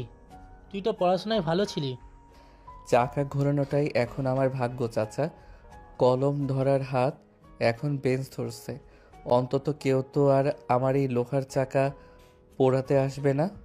বাবা, আমার জন্য তোকে এই দশা ভোগ করতে হচ্ছে। আমি যদি না থাকতাম তবে তুই হয়তো আজ ক্লাসে থাকতি। ওসব কথা বলো না মা। স্কুল থেকে আমাকে বের করতে পেরেছে ঠিকই, কিন্তু আমার ভেতর থেকে জেদটা বের করতে পারিনি। আজ হয়তো আমি রিক্সা ঠিক করছি, কিন্তু কাল আমি নিজের পায়ে ঠিকই দাঁড়াবো। ক্ষমতার দাপট একদিন শেষ হবেই। আবির যখন কথাগুলো বলছিল তখন তার চোখে জল ছিল না, ছিল এক কঠিন পাথর। সে জানে এই শহরে তার জন্য কোনো দরজা খোলা নেই। কাদের সাহেবের লোকেরা তাকে কোনো কাজ করতে দিচ্ছে না। এই রিক্সা গ্যারেজটাই তার শেষ আশ্রয়। সারা তার দামি গাড়ি ফেলে দিয়ে পায়ে হেঁটে রাস্তায় নামলো। সে চেনে না আবির কোথায় থাকতে পারে। সে প্রথমে গেল রাতুলের বাড়িতে। রাতুল আর সিয়াম তখন এক গলির মোড়ে মন খারাপ করে বসেছিল। সারাকে দেখে তারা ক্ষিপ্ত হয়ে উঠল। এখানে কেন আসছো সারা? বাবার ক্ষমতা দিয়ে কি এখন আমাদের পাড়াতেও আগুন লাগাবে? চলে যাও এখান থেকে। আবির নেই, আমাদের বন্ধু নেই, এখন তো তুমি খুশি তাই না? পুরো স্কুল তো এখন তোমার বাবার। নিচু স্বরে চোখে জল নিয়ে বলে, তোমরা আমাকে যা ইচ্ছা বলতে পারো, কিন্তু প্লিজ আমাকে একবার বলো আবির কোথায়। আমি ওকে ফেরত আনতে চাই, আমি ওকে সাহায্য করতে চাই। সাহায্য? তুমি সাহায্য করবে? তোমার দেওয়া একটা টাকাও ও নেবে না। ও অনেক বেশি আত্মসম্মানীয়। ও এখন এক রিক্সা গ্যারেজে কাজ করছে নিজের জীবন বাঁচাতে। তোমাকে সেখানে দেখলে ও হয়তো আরো বেশি কষ্ট পাবে। আমি ওর কষ্টের ভাগ নিতে চাই। প্লিজ রাতুল, আমাকে ঠিকানাটা দাও। আমি কথা দিচ্ছি আমি আর আগের মতো অহংকার করব না। আমি বুঝতে পেরেছি আমি কতটা ভুল ছিলাম। সারা চোখে জল আর আকুতি দেখে রাতুলের মন একটু গেল। সে বুঝতে পারলো সারা সত্যিই পাল্টে গেছে। সে তাকে ঠিকানা দিয়ে দিল। বিকালবেলা কাদা আর আবর্জনায় ভরা গ্যারেজের সামনে একটি দামি সালোয়ার কামিজ পরা মেয়েকে দেখে সবাই হা করে তাকিয়ে আছে। সারা দেখলো আবির শার্ট ছাড়া কেবল একটি নোংরা গেঞ্জি পরে রিক্সার চাকা ঘোরাচ্ছে। তার সেই উজ্জ্বল চেহারাটা এখন রোদে পুড়ে তামাটে হয়ে গেছে। সারা এক মুহূর্তের জন্য স্তব্ধ হয়ে গেল। এ কি সেই আবির যে ক্লাসে অঙ্কের সমাধান করত, যার কণ্ঠে কাল বজ্রপাত শোনা গিয়েছিল? আবির আবির চাকা ঘোরানো থামিয়ে স্থির হয়ে গেল। সে পেছনে ফিরে দেখল সারা দাঁড়িয়ে আছে। আবিরের চোখে কোনো ঘৃণা নেই, কেবল এক গভীর শূন্যতা। আপনি এখানে কেন সারা? আপনার পায়ের জুতোটা নষ্ট হয়ে যাবে এই কাদায়। এখানে কোনো এসি নেই, কোনো রাজকীয় মঞ্চও নেই। আপনি ভুল জায়গায় চলে এসেছেন। সারা আবিরের পায়ের কাছে বসে পড়ে। আবির আমাকে তুমি ক্ষমা করে দাও। আমি জানতাম না বাবা এমনটা করবে। আমি তোমার সব বই কিনে দেব, আমি তোমাকে ভালো স্কুলে ভর্তি করিয়ে দিব। প্লিজ তুমি এখানে কাজ করো না। শান্তভাবে সারার হাত থেকে নিজের পা সরিয়ে নিয়ে বলে, টাকা দিয়ে বই কেনা যায় সারা, কিন্তু জ্ঞান আর সময় ফেরত আনা যায় না। আপনি আমাকে ক্ষমা করতে এসেছেন কারণ আপনার বিবেক দংশন করছে, কিন্তু আমি আপনাকে ক্ষমা করব না, কারণ আপনার মতো মানুষদের ক্ষমা করলে আপনারা আবার অন্যদের উপর দাপট দেখাবেন। আমি এই কাদা মাটিতেই ভালো আছি। অন্তত এখানে কেউ মিথ্যে অভিনয় করে না। আবির, আমি আমার সব সুখ ত্যাগ করে এসেছি। আমি আর বাড়ি ফিরে যাব না যদি তুমি আমাকে ক্ষমা না করো। সুখ ত্যাগ করা আর বাধ্য হয়ে কষ্টে থাকা এক নয় সারা। আপনি কাল আবার আপনার নরম বিছানায় ফিরে যাবেন, কিন্তু আমি এই ভাঙা চৌকিতেই থাকব। দয়া করে যান এখান থেকে। সারা চলে আসে। পরের দিন সকালে আইডিয়াল স্কুলে এক অভাবনীয় কাণ্ড ঘটে। মোশাররফ স্যার এবং আরও কয়েকজন শিক্ষক প্রিন্সিপাল স্যারের রুমে গিয়ে ইস্তফাপত্র জমা দিলেন। যে স্কুলে ন্যায়ের কোনো জায়গা নেই, সেখানে একজন মেধাবী ছাত্রের ঘর পুড়িয়ে দেওয়ার পরেও স্কুল প্রশাসন চুপ থাকে, সেখানে আমি আর শিক্ষকতা করতে পারবো না। আমি আবিরকে খুঁজে বের করব এবং ওকে নিজের বাড়িতে রেখে পড়াবো। পুরো স্কুলে এই খবর ছড়িয়ে পড়ল। ছাত্রছাত্রীরা সবাই মিলে আন্দোলন শুরু করলো। আবিরকে ফিরিয়ে আনতে হবে। সারা তখন স্কুলের গেটে দাঁড়িয়ে। সে আর ক্লাসে ঢুকলো না। সে তার বাবার দেওয়া সব দামি গয়না আর মোবাইল ফোন একপাশে রেখে দিয়ে সাধারণ একটি কাপড়ের ব্যাগ কাঁধে নিল। সে ঠিক করলো সে আবিরের সেই গ্যারেজের পাশেই একটা বস্তিতে থাকবে এবং গরিব বাচ্চাদের পড়াবে। এটাই হবে তার প্রায়শ্চিত্ত। মানুষের জীবন যে কত দ্রুত বদলে যেতে পারে সেটা আবির আর সারাকে না দেখলে বোঝা যায় না। কয়েকদিন আগেও যে সারা ছিল স্কুলের রানী, যার ইশারায় সবাই চলতো, সে আজ ধুলাবালির রাস্তায় হাঁটছে। আর যে আবির ছিল ক্লাসের সেরা ছাত্র, সে আজ রিক্সা গ্যারেজে গ্রিস আর তেলের মধ্যে নিজের ভবিষ্যৎ খুঁজছে। আকাশটা আজ মেঘলা, যেন আবিরের মনের কষ্টের মতোই থমথমে। সারা তার বাবার আলিশান বাড়ি ছেড়ে বেরিয়ে এসেছে। তার সাথে নেই কোনো গাড়ি, নেই কোনো বডিগার্ড। সে আজ সাধারণ এক সুতির কামিজ পরে সে নোংরা গ্যারেজের দিকে যাচ্ছে যেখানে আবির কাজ করে। সকালবেলা গ্যারেজে টিনের চালে টুপটুপ করে বৃষ্টি পড়ছে। আবির একটা ভাঙ্গা রিকশার চাকা খুলছে, তার হাতে কালচে তেলের দাগ লেগে আছে। সারা এসে গ্যারেজের দরজায় দাঁড়ালো। আবির একবার তাকিয়ে আবার কাজে মন দিল। তার চোখে মুখে কোনো রাগ নেই, আছে শুধু এক গভীর উদাসীনতা। আবির, আমি বাড়ি ছেড়ে চলে এসেছি। আমি আর ওই পাপের টাকায় থাকবো না। তুমি কি আমাকে এবার মাফ করবে না? বাড়ি ছাড়া খুব সহজ সারা, কিন্তু অভাবের সাথে লড়াই করা খুব কঠিন। আপনি 2 দিন পর আবার নিজের এসি রুমে ফিরে যাবেন। আমার মতো গরিবের সাথে নাটক করে লাভ নেই। নাটক নয় আবির, আমি সত্যি বলছি। আমি আজ থেকে ওই বস্তির একটা ছোট ঘরে থাকবো। আমি ঠিক করেছি পাড়ার ছোট ছোট ছেলে মেয়েদের পড়াবো। আমি তোমার মতো কষ্ট করতে চাই, যাতে বুঝতে পারি আমি তোমার কতটা ক্ষতি করে ফেলেছি। সারা নিচু স্বরে কথাগুলো বলছিল। আবির এবার সোজা হয়ে দাঁড়িয়ে বলল, ক্ষতি তো করেই ফেলেছেন। আমার বইগুলো আর ফিরে আসবে না। আমার মা কাল রাতে জ্বরে কাঁপছিলেন, কিন্তু ওষুধের টাকা ছিল না। আপনার বাবা আমার সব কাজের রাস্তা বন্ধ করে দিয়েছেন। এখন এই রিক্সা সারিয়ে যে কয়টা টাকা পাই তাই দিয়ে মার মুখে ভাত তুলে দেই। আপনি এখানে দাঁড়িয়ে থাকলে আমার কাজে দেরি হচ্ছে। সারা কিছু বলল না। সে দেখলো আবিরের মা গ্যারেজের এক কোণায় ছোট্ট একটা বিছানায় শুয়ে আছেন। সারা গিয়ে ওনার পায়ের কাছে বসলো। আবিরের মা অবাক হয়ে তাকালেন। কি রে মা, তুমি এত সুন্দর মুখ, এখানে কেন আসছো? খালা, আমি আপনার অপরাধী। আমি সারা রাত ঘুমাতে পারিনি। আমাকে যদি একটু সেবা করতে দেন তবে হয়তো আমার মনটা একটু হালকা হবে। আবিরের মা খুব কষ্ট পেলেন যখন জানলেন সারাই তার সর্বনাশের কারণ। তিনি কিছু না বলে কাঁদতে কাঁদতে চলে গেলেন। সারা বুঝলো আসলেই সে অনেক বড় অন্যায় করে ফেলেছে। এরপর সারা সত্যি বস্তিতে একটা ছোট্ট ঘর ভাড়া নিল। ঘরটা এত ছোট যে ঠিকমতো শোয়াও যায় না। মেঝের ওপর পাটি বিছিয়ে সে থাকতে শুরু করলো। তার কাছে কোনো টাকা নেই। সে তার একটা দামি কানে দুল বিক্রি করে চাল আর ডাল কিনলো। সারা কোনো দিন নিজের হাতে রান্না করেনি। আজ সে মাটির চুলায় রান্না করার চেষ্টা করছে। দোহা তার চোখে লাল হয়ে গেছে, বারবার কাশি আসছে। মাহি ও নিশি হঠাৎ বস্তিতে এসে হাজির হলো। ওরে বাবা, সারা তুই সত্যি এখানে আসছিস? এই নোংরা গন্ধে তো দম বন্ধ হচ্ছে না। চলো আমাদের সাথে, আঙ্কেল খুব রেগে আছেন। না মাহি, তোরা যা এখান থেকে। আজ আমি বুঝতে পারছি এক মুঠো ভাতের জন্য মানুষকে কত কষ্ট করতে হয়। আমি ওর এই মিথ্যে আভিজাত্যের মধ্যে ফিরবো না। তোরা যদি পারিস আবিরের জন্য কিছু পুরনো বই জোগাড় করে দিস। তুই পাগল হয়ে গেছিস সারা? একটা রিক্সাওয়ালা ছেলের জন্য তুই নিজের লাইফ নষ্ট করছিস? ও রিক্সাওয়ালা হতে পারে, কিন্তু ওর মনটা আকাশের মতো বড়।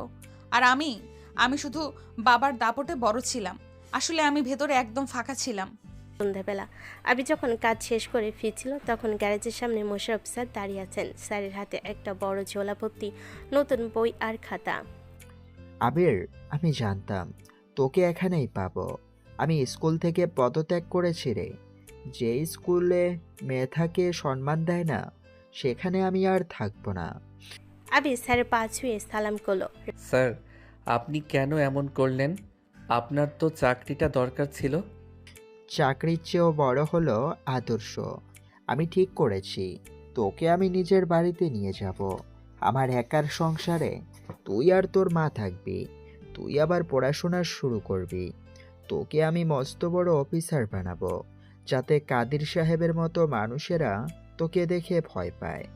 স্যার, আপনি আমার জন্য এত কিছু করছেন, আমি কিভাবে এই ঋণ শোধ করব? ঋণ শোধ করার দরকার নেই, তুই শুধু ভালো করে পড়বি। আর হ্যাঁ, সারা মেয়েটার খবর রাখিস। ও কিন্তু পাল্টে গেছে। ও নিজের সব সুখ ছেড়ে এই বস্তিতে পড়ে আছে শুধু তোর কাছে মাপ চাওয়ার জন্য। রাত গভীর, বাড়ির ঝমঝম করে বৃষ্টি পড়ছে। সারা তার ঘরের বারান্দায় বসে আছে। তার খুব খিদে পেয়েছে, কিন্তু ভাত রান্না করতে পারেনি। হঠাৎ দেখলো বৃষ্টির মধ্যে ছাতা মাথায় কেউ একজন আসছে। আবির, তার হাতে একটা টিফিন বক্স। মা পাঠালো, ডাল আর আলু ভর্তা আছে। আপনি তো এসব খেতে পারবেন না, তবু খেন। না খেয়ে থাকলে অসুস্থ হয়ে পড়বেন। সারা অবাক হয়ে টিফিন বক্সটা নিল। তুমি আমার জন্য খাবার আনলে আবির? আমি ভাবলাম তুমি আমাকে ঘৃণা করো। ঘৃণা করি না সারা, রাগ ছিল। সেটা হয়তো কোনো দিন পুরোপুরি যাবে না, কিন্তু মানুষকে না খেয়ে থাকতে দেখাটা কষ্টের। আপনি বাড়ি ফিরে যান। এই জীবন আপনার জন্য না। আমি ফিরবো না আবির। আমি প্রমাণ করতে চাই যে আমিও বদলাতে পারি। আমি কাল থেকে বস্তির বাচ্চাদের পড়াবো। তুমি কি আমায় সাহায্য করবে? আমি কাল থেকে মোশাররফ স্যারের বাড়িতে থাকব। আমি আবার স্কুলে ফিরব।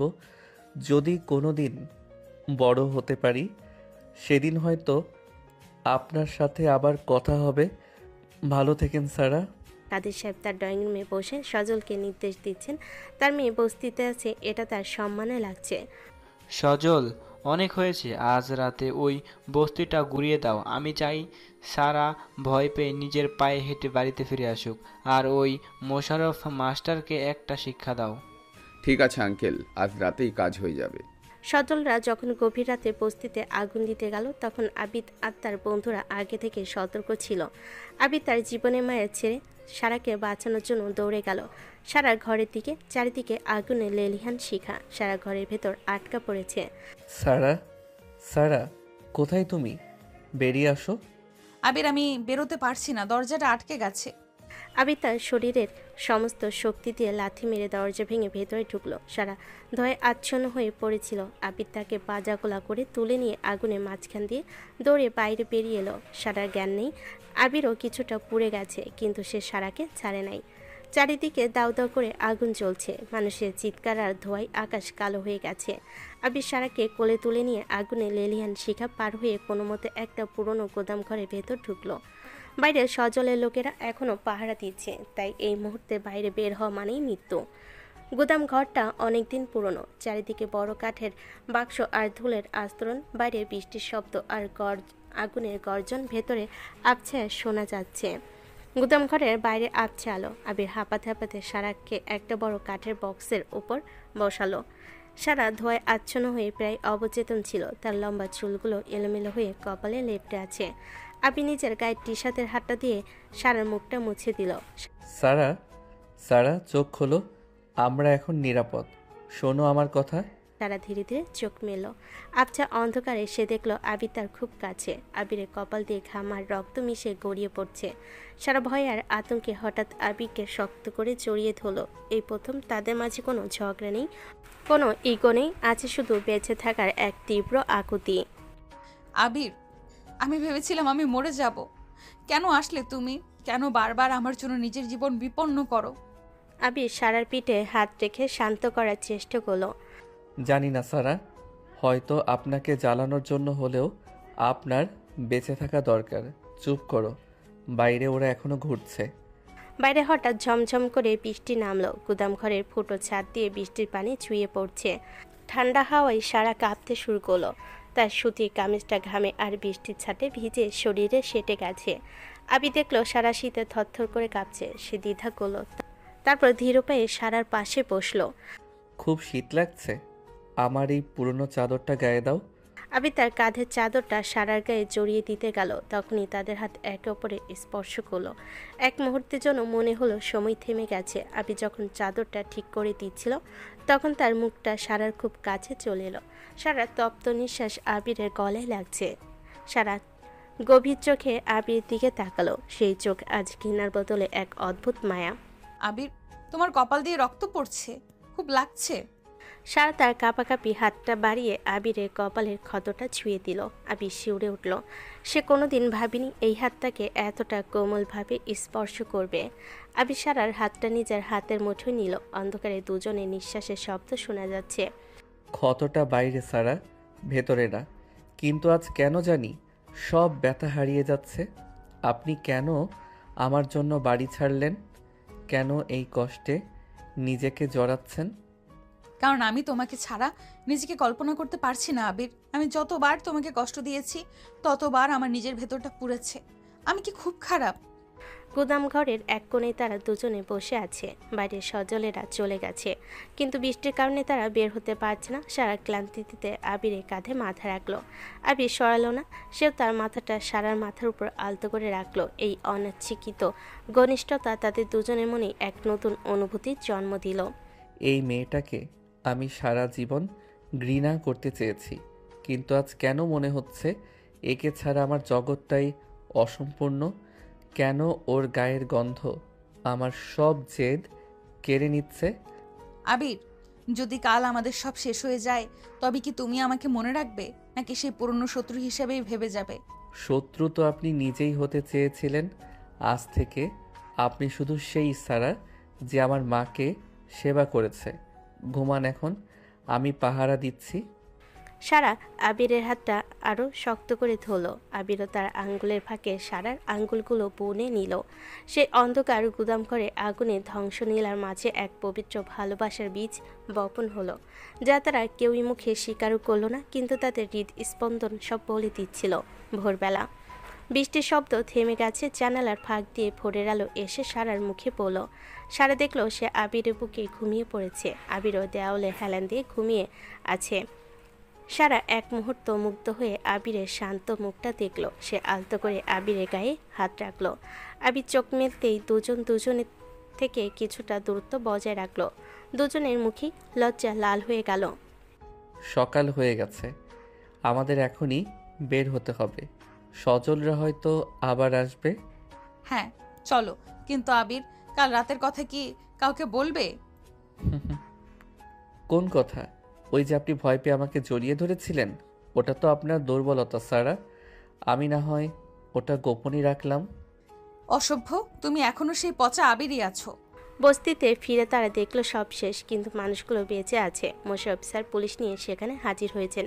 সজল ধরা পড়েছে, কিন্তু কাদের সাহেব এখনও ধরাছোঁয়ার বাইরে। তোর কাছে মাফ পাওয়ার জন্য। আবির, তোরা কোথায় ছিলি?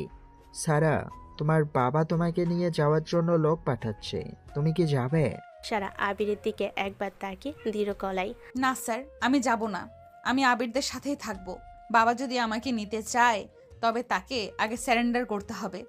কাদের সাহেবের পার্সোনাল লকার থেকে কিছু গোপন ফাইল আর হার্ড ড্রাইভ চুরি করার পরিকল্পনা করছে আবির। সে জানে এই প্রমাণগুলো হাতে পেলে কাদের সাহেবের রাজনৈতিক ক্যারিয়ার আর তার অপরাধের সাম্রাজ্য তাসের ঘরের মতো ভেঙে পড়বে। সারা আবিরের সাথে যাওয়ার জেদ ধরেছে, কারণ ওই আলিশান বাড়ির নকশা আর গোপন দরজাগুলো তার নখদর্পণে। পরিকল্পনা অনুযায়ী তারা শহরের উপকণ্ঠে কাদের সাহেবের সেই নির্জন বাগান বাড়িতে হানা দেয়। সেখানে সব গোপন নথি রাখা হয়।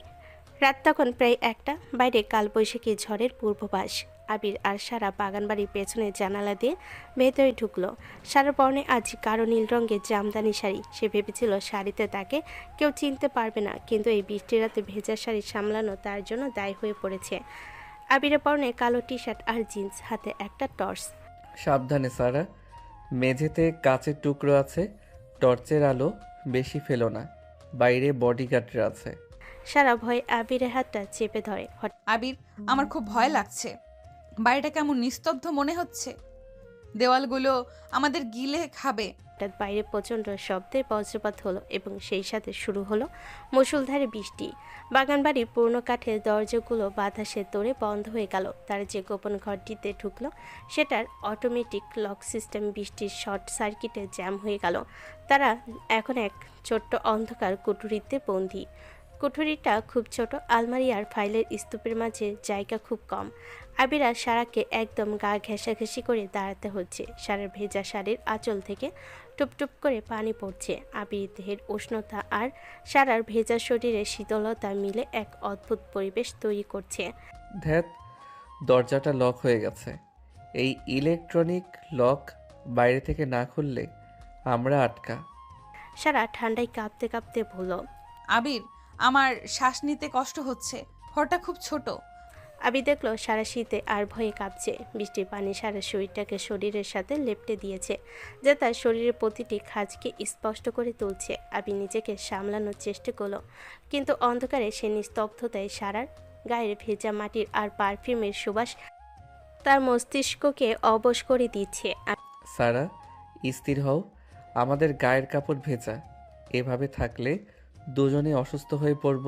আবির আলমারির আল থেকে একটা শুকনো পর্দা টেনে নিয়ে এলো। সে চাইল সারাকে একটু উষ্ণতা দিতে, কিন্তু জায়গা কম হয়ে সারাকে সরাতে গিয়ে আবির তার খুব কাছে চলে এলো। সারা পিঠ দেওয়ালের সাথে ঠেকে গেছে আর আবির তার ঠিক সামনে। তাদের নিঃশ্বাস একে অপরের মুখে আসছে পড়ছে। সারা, শাড়ির আঁচলটা ভিজে ভারী হয়ে গেছে, ওটা সরিয়ে এই পর্দাটা জড়িয়ে নাও। সারা কাঁপাকাঁপি হাতে তার শাড়ির আঁচলটা কাঁধ থেকে সরালো। আবি যখন পর্দাটা তার গায়ে জড়িয়ে দিতে গেল, তখন তার আঙ্গুল সারা কোমরের উন্মুক্ত চামড়ায় স্পর্শ করলো। এক মুহূর্তের জন্য যেন বিদ্যুৎ খেলে গেল দুজনের শরীরে। আবিরের হাতের স্পর্শে সারা শিউরে উঠল। সে অনিচ্ছাকৃতভাবে আবিরের বুকের উপর হাত রাখলো। আবির, তোমার হাত কাঁপছে কেন? তুমিও কি আমাকে ঘৃণা করছো এই মুহূর্তে? ঘৃণা করার সময় এটা নয় সারা। এই অন্ধকার আর নির্জনতা মানুষকে পশুর মতো করে দেয়। আমি নিজেকে নিয়ন্ত্রণ করতে পারছি না। আবিরের কণ্ঠস্বরে এক আদিম টান। সে সারার ভেজা চুলে আঙ্গুল ডুবিয়ে তার মুখটা উঁচিয়ে ধরল। সারার চোখের কাজল ধুয়ে গেছে, তার ঠোঁট কাঁপছে। আবির আর নিজেকে ধরে রাখতে পারল না। সে সারার ঘাড়ে মুখ গুজল। সারা একটা চাপা চিৎকার দিয়ে আবিরের চুল খামচে ধরল। এটা ভালোবাসা নয়, এটা যেন এক প্রতিশোধ আর লালসার সংমিশ্রণ। অন্ধকারে আবিরের হাত সারার শাড়ির ভাঁজগুলো আলগা করতে শুরু করলো। সারা শরীরের প্রতিটি কোষে যেন আগুন লেগেছে। সে জানে এটা ভুল, সে জানে আবির তাকে এখনও ক্ষমা করেনি। তবুও এই মুহূর্তে তারা দুজনে অস্তিত্বে বিলীন হতে চায়। আবির সারার কাঁধ থেকে ব্লাউজের ফিতে সরিয়ে তার নগ্ন কাঁধে কামড় বসালো। সারা যন্ত্রণায় আর সুখে চোখ বন্ধ করে ফেলল। আবির, আর না প্লিজ। কিন্তু আবির তখন অন্য জগতে। সে সারাকে আলমারির সাথে চেপে ধরে তার শাড়ির শেষ বাঁধনটুকু আলগা করে দিল। নীল রঙের শাড়িটা মেঝেতে ধুলোয় লুটিয়ে পড়ল। আবির সারার নগ্ন পিঠে নিজের উত্তপ্ত হাতের ছোঁয়া দিল। সেই অন্ধকার কুঠুরিতে কেবল দুজনে ভারী নিঃশ্বাস আর বৃষ্টির শব্দ। তারা একে অপরের শরীরকে খুঁচিয়ে খুঁচিয়ে আবিষ্কার করছে। প্রতিটি কামড় যেন পুরনো সব অপমানে বদলা। কয়েক ঘন্টা পর ঝড় থেমে গেছে। কুটুরির ছোট্ট ভেন্টিলেটর দিয়ে ভোরের আলো এসে সারার মুখে পড়ল। সার মেঝের উপর পড়ে থাকা তার শাড়িটা জড়িয়ে গুটিসুটি মেরে এক কোণায় বসে আছে। তার ঠোঁট ফোলা, গলায় কালশিটে দাগ। আবির দেওয়ালের ওপাশে বসে নিজের শার্টের বোতাম আটকাচ্ছে। দুজনের মাঝে এখন এক বিশাল পাহাড় সমান নীরবতা। যা হয়েছে সেটা একটা ভুল ছিল। পরিস্থিতির চাপে মানুষ জানোয়ার হয়ে যায়, এটা ভুলে যেও। ভুলে যাওয়া কি এতই সহজ আবির? তুমি আমার শরীর নিয়েছো, কিন্তু তোমার চোখে এখনো সেই ঘৃণাই দেখতে পাচ্ছি। তুমি কি আমাকে ব্যবহার করলে? আমি তোমাকে ব্যবহার করিনি সারা। আমরা দুজনেই হার মেনেছি আমাদের প্রবৃত্তির কাছে। ফাইলগুলো পেয়েছি, এখন এখান থেকে বের হতে হবে। আবির দরজা ধাকিয়ে খোলার চেষ্টা করলো। এবারের টানে দরজাটা খুলে গেল। কিন্তু তারা জানতো না বাইরে তাদের জন্য এক বড় বিপদ অপেক্ষা করছে। ভোরের আলো তখনও পুরোপুরি ফোটেনি। কুঠুরির বাইরে বেরোতেই আবির আর সারা দেখলো বাগানবাড়ির প্রধান ফটকে কাদের সাহেবের ব্যক্তিগত বাহিনী ঘেরাও করে দাঁড়িয়ে আছে। সজল সেখানে কুরুর হাসি নিয়ে অপেক্ষা করছে। তাদের পালানোর সব পথ বন্ধ। আবির হাতে সেই ড্রাইভ চাক যা কাদের সাম্রাজ্যের কফিনে শেষ পেরেক ঠুকতে পারে, কিন্তু এখন বেছে ফেরাই দায়ী। আবির আর সারাকে দড়ি দিয়ে পিঠ মোড়া করে বেঁধে ফেলা হলো। তাদের নিয়ে আসা হলো বাগানবাড়ির এক গোপন আন্ডারগ্রাউন্ড টর্চার সেলে। চারিদিকে স্যাঁতসেঁতে দেওয়াল, লোহার স্থিকল আর রক্তের গন্ধ। সজল সারার সামনে এসে দাঁড়ালো। সারার গায়ে সে নীল শাড়ি এখন ধুলোই ধূসর, আঁচলটা ছিঁড়ে গেছে। সজল সারার থুতনি চেপে ধরল। বাস সারা, বাবার আদরের মেয়ে এখন চোরের মতন নিজের বাড়িতেই শীত কাটছে। আর সাথে ওই ছোট লোকটা, কাল রাতে ওই ঘরে যে খেলা তোমরা খেলেছ তার সিসিটিভি ফুটেজ দেখলে আঙ্কেল তো পাগল হয়ে যাবে। সজল, ওকে ছাড়। লড়াইটা আমার সাথে, ওর সাথে নয়। লড়াই তো শুরু হয়নি আবির। তোকে মারার আগে আমি চাই তুই দেখ, তোর চোখের সামনে আমি এই রাজকুমারীর অহংকারকে গুড়িয়ে দেব। ছেলেরা একে শিকল দিয়ে বাঁধে। সজলরা কিছুক্ষণের জন্য তাদের একা রেখে চলে গেল। আবির আর সারাকে মুখোমুখি করে আলাদা দুটি পিলারে বাঁধা হয়েছে। অন্ধকারের মাঝেও তাদের শরীর থেকে গত রাতে সে নিষিদ্ধ উষ্ণতা যেন এখনো মিলিয়ে যায়নি। সারা যন্ত্রণায় কুকড়ে যাচ্ছিল। তার চোখের জল শাড়ির উপর টুপটুপ করে পড়ছে। আবির, আমি আর পারছি না, আমার খুব ভয় লাগছে। ওরা আমাদের মেরে ফেলবে। আবির নিজের বাঁধন খোলার চেষ্টা করতে করতে বলল, সারা, আমার দিকে তাকাও। গত রাতটা যদি আমাদের শেষ রাত হয়ে থাকে তবে আমি চাই না তুমি ভয় পাও। আমাদের শরীরের সেই দাগগুলো এখনো মোছেনি, ওগুলোই আজ তোমার সাহস হওয়া উচিত। আবিরের কথা শুনে সারা মাথা তুলল। অন্ধকারের মাঝে তাদের দৃষ্টি মিলে গেল। আবি দেখল সারার ব্লাউজের একটা বোতাম খোলা, তার নগ্ন কাঁধে কালকে রাতে সেই দাঁতের কামড় স্পষ্ট হয়ে আছে। এক অদ্ভুত আদিম টানে আবি নিজের সমস্ত শক্তি দিয়ে দড়ি ছিঁড়ে ফেল। সে দড়ি গিয়ে সারার সামনে দাঁড়ালো, তার হাত কাঁপছে। সারা, আমি তোমাকে বাঁচাবই, কিন্তু তার আগে। আবি সারার খুব কাছে চলে এলো। তার বাঁধন খোলার বদলে সে সারার ঠোঁটে নিজের ঠোঁট চেপে ধরল। এটা কোনো সাধারণ চুম্বন নয়, এটা যেন এক ডার্ক ফ্যান্টাসি। চারদিকে মৃত্যুর ঘণ্টা বাজছে আর তারা একে অপরের শরীরের গন্ধে মত্ত। আবিরের রক্তমাখা হাত সারার শাড়ির ভেতর ঢুকে পড়ল। শাড়ির নীল রং এখন অন্ধকারের সাথে মিশে একাকার। আবি সারা শাড়ির আঁচলটা দাঁত দিয়ে টেনে সরালো। তার নিঃশ্বাস সারার গলায় সেই কামড়ের জায়গায় আশ্রে পড়ছে। সারার হাত তখনও পিলারের সাথে বাঁধা, সে নড়তে পারছে না, কিন্তু তার শরীর আবির ছোঁয়ায় ধনুকের মতো বেঁকে যাচ্ছে। আবি সারার উন্মুক্ত পেটে নিজের উত্তপ্ত মুখ ঘষল। আবির, ওরা চলে আসবে, প্লিজ থামো। আবি থামল না, সে সারার পেটিকোটি ফিতেটা একটানে ছিঁড়ে ফেল। মেঝে ধুলোয় লুটিয়ে পড়ল সে নীল শাড়ির অবশিষ্টাংশ। আবি সারা শরীরকে এমনভাবে ব্যবহার করছে যেন সে কোনো হারানো সম্পদ পুনরুদ্ধার করেছে। তার হাত সারার উরুর গভীরে পৌঁছে গেল। যন্ত্রণায় সারা চোখ বন্ধ করে ফেল। তার কোমর থেকে একটা মৃদু শব্দ বেরোলো। আবি সারা কানে ফিস ফিস করে বলল, যদি আজ মরে যাই সারা, তবে আমি চাই আমার শরীরের শেষ ঘ্রাণ যেন তোমার ভেতরেই থেকে যায়। আবিরের বুনো আচরণে সারা নিজেকে সঁপে দিল। তার বাঁধন ছিঁড়তে গিয়ে আবির নিজের শরীরের ভার সারার ওপর দিল। সারা নগ্ন পিঠ সেই শীতল পিলারে ঘষা খাচ্ছে, আর সামনে আবিরের আগুনের মতো শরীর। তাদের আদিম মিলন যেন সেই অন্ধকার টর্চার সেলকে এক নিষিদ্ধ মন্দিরে পরিণত করল।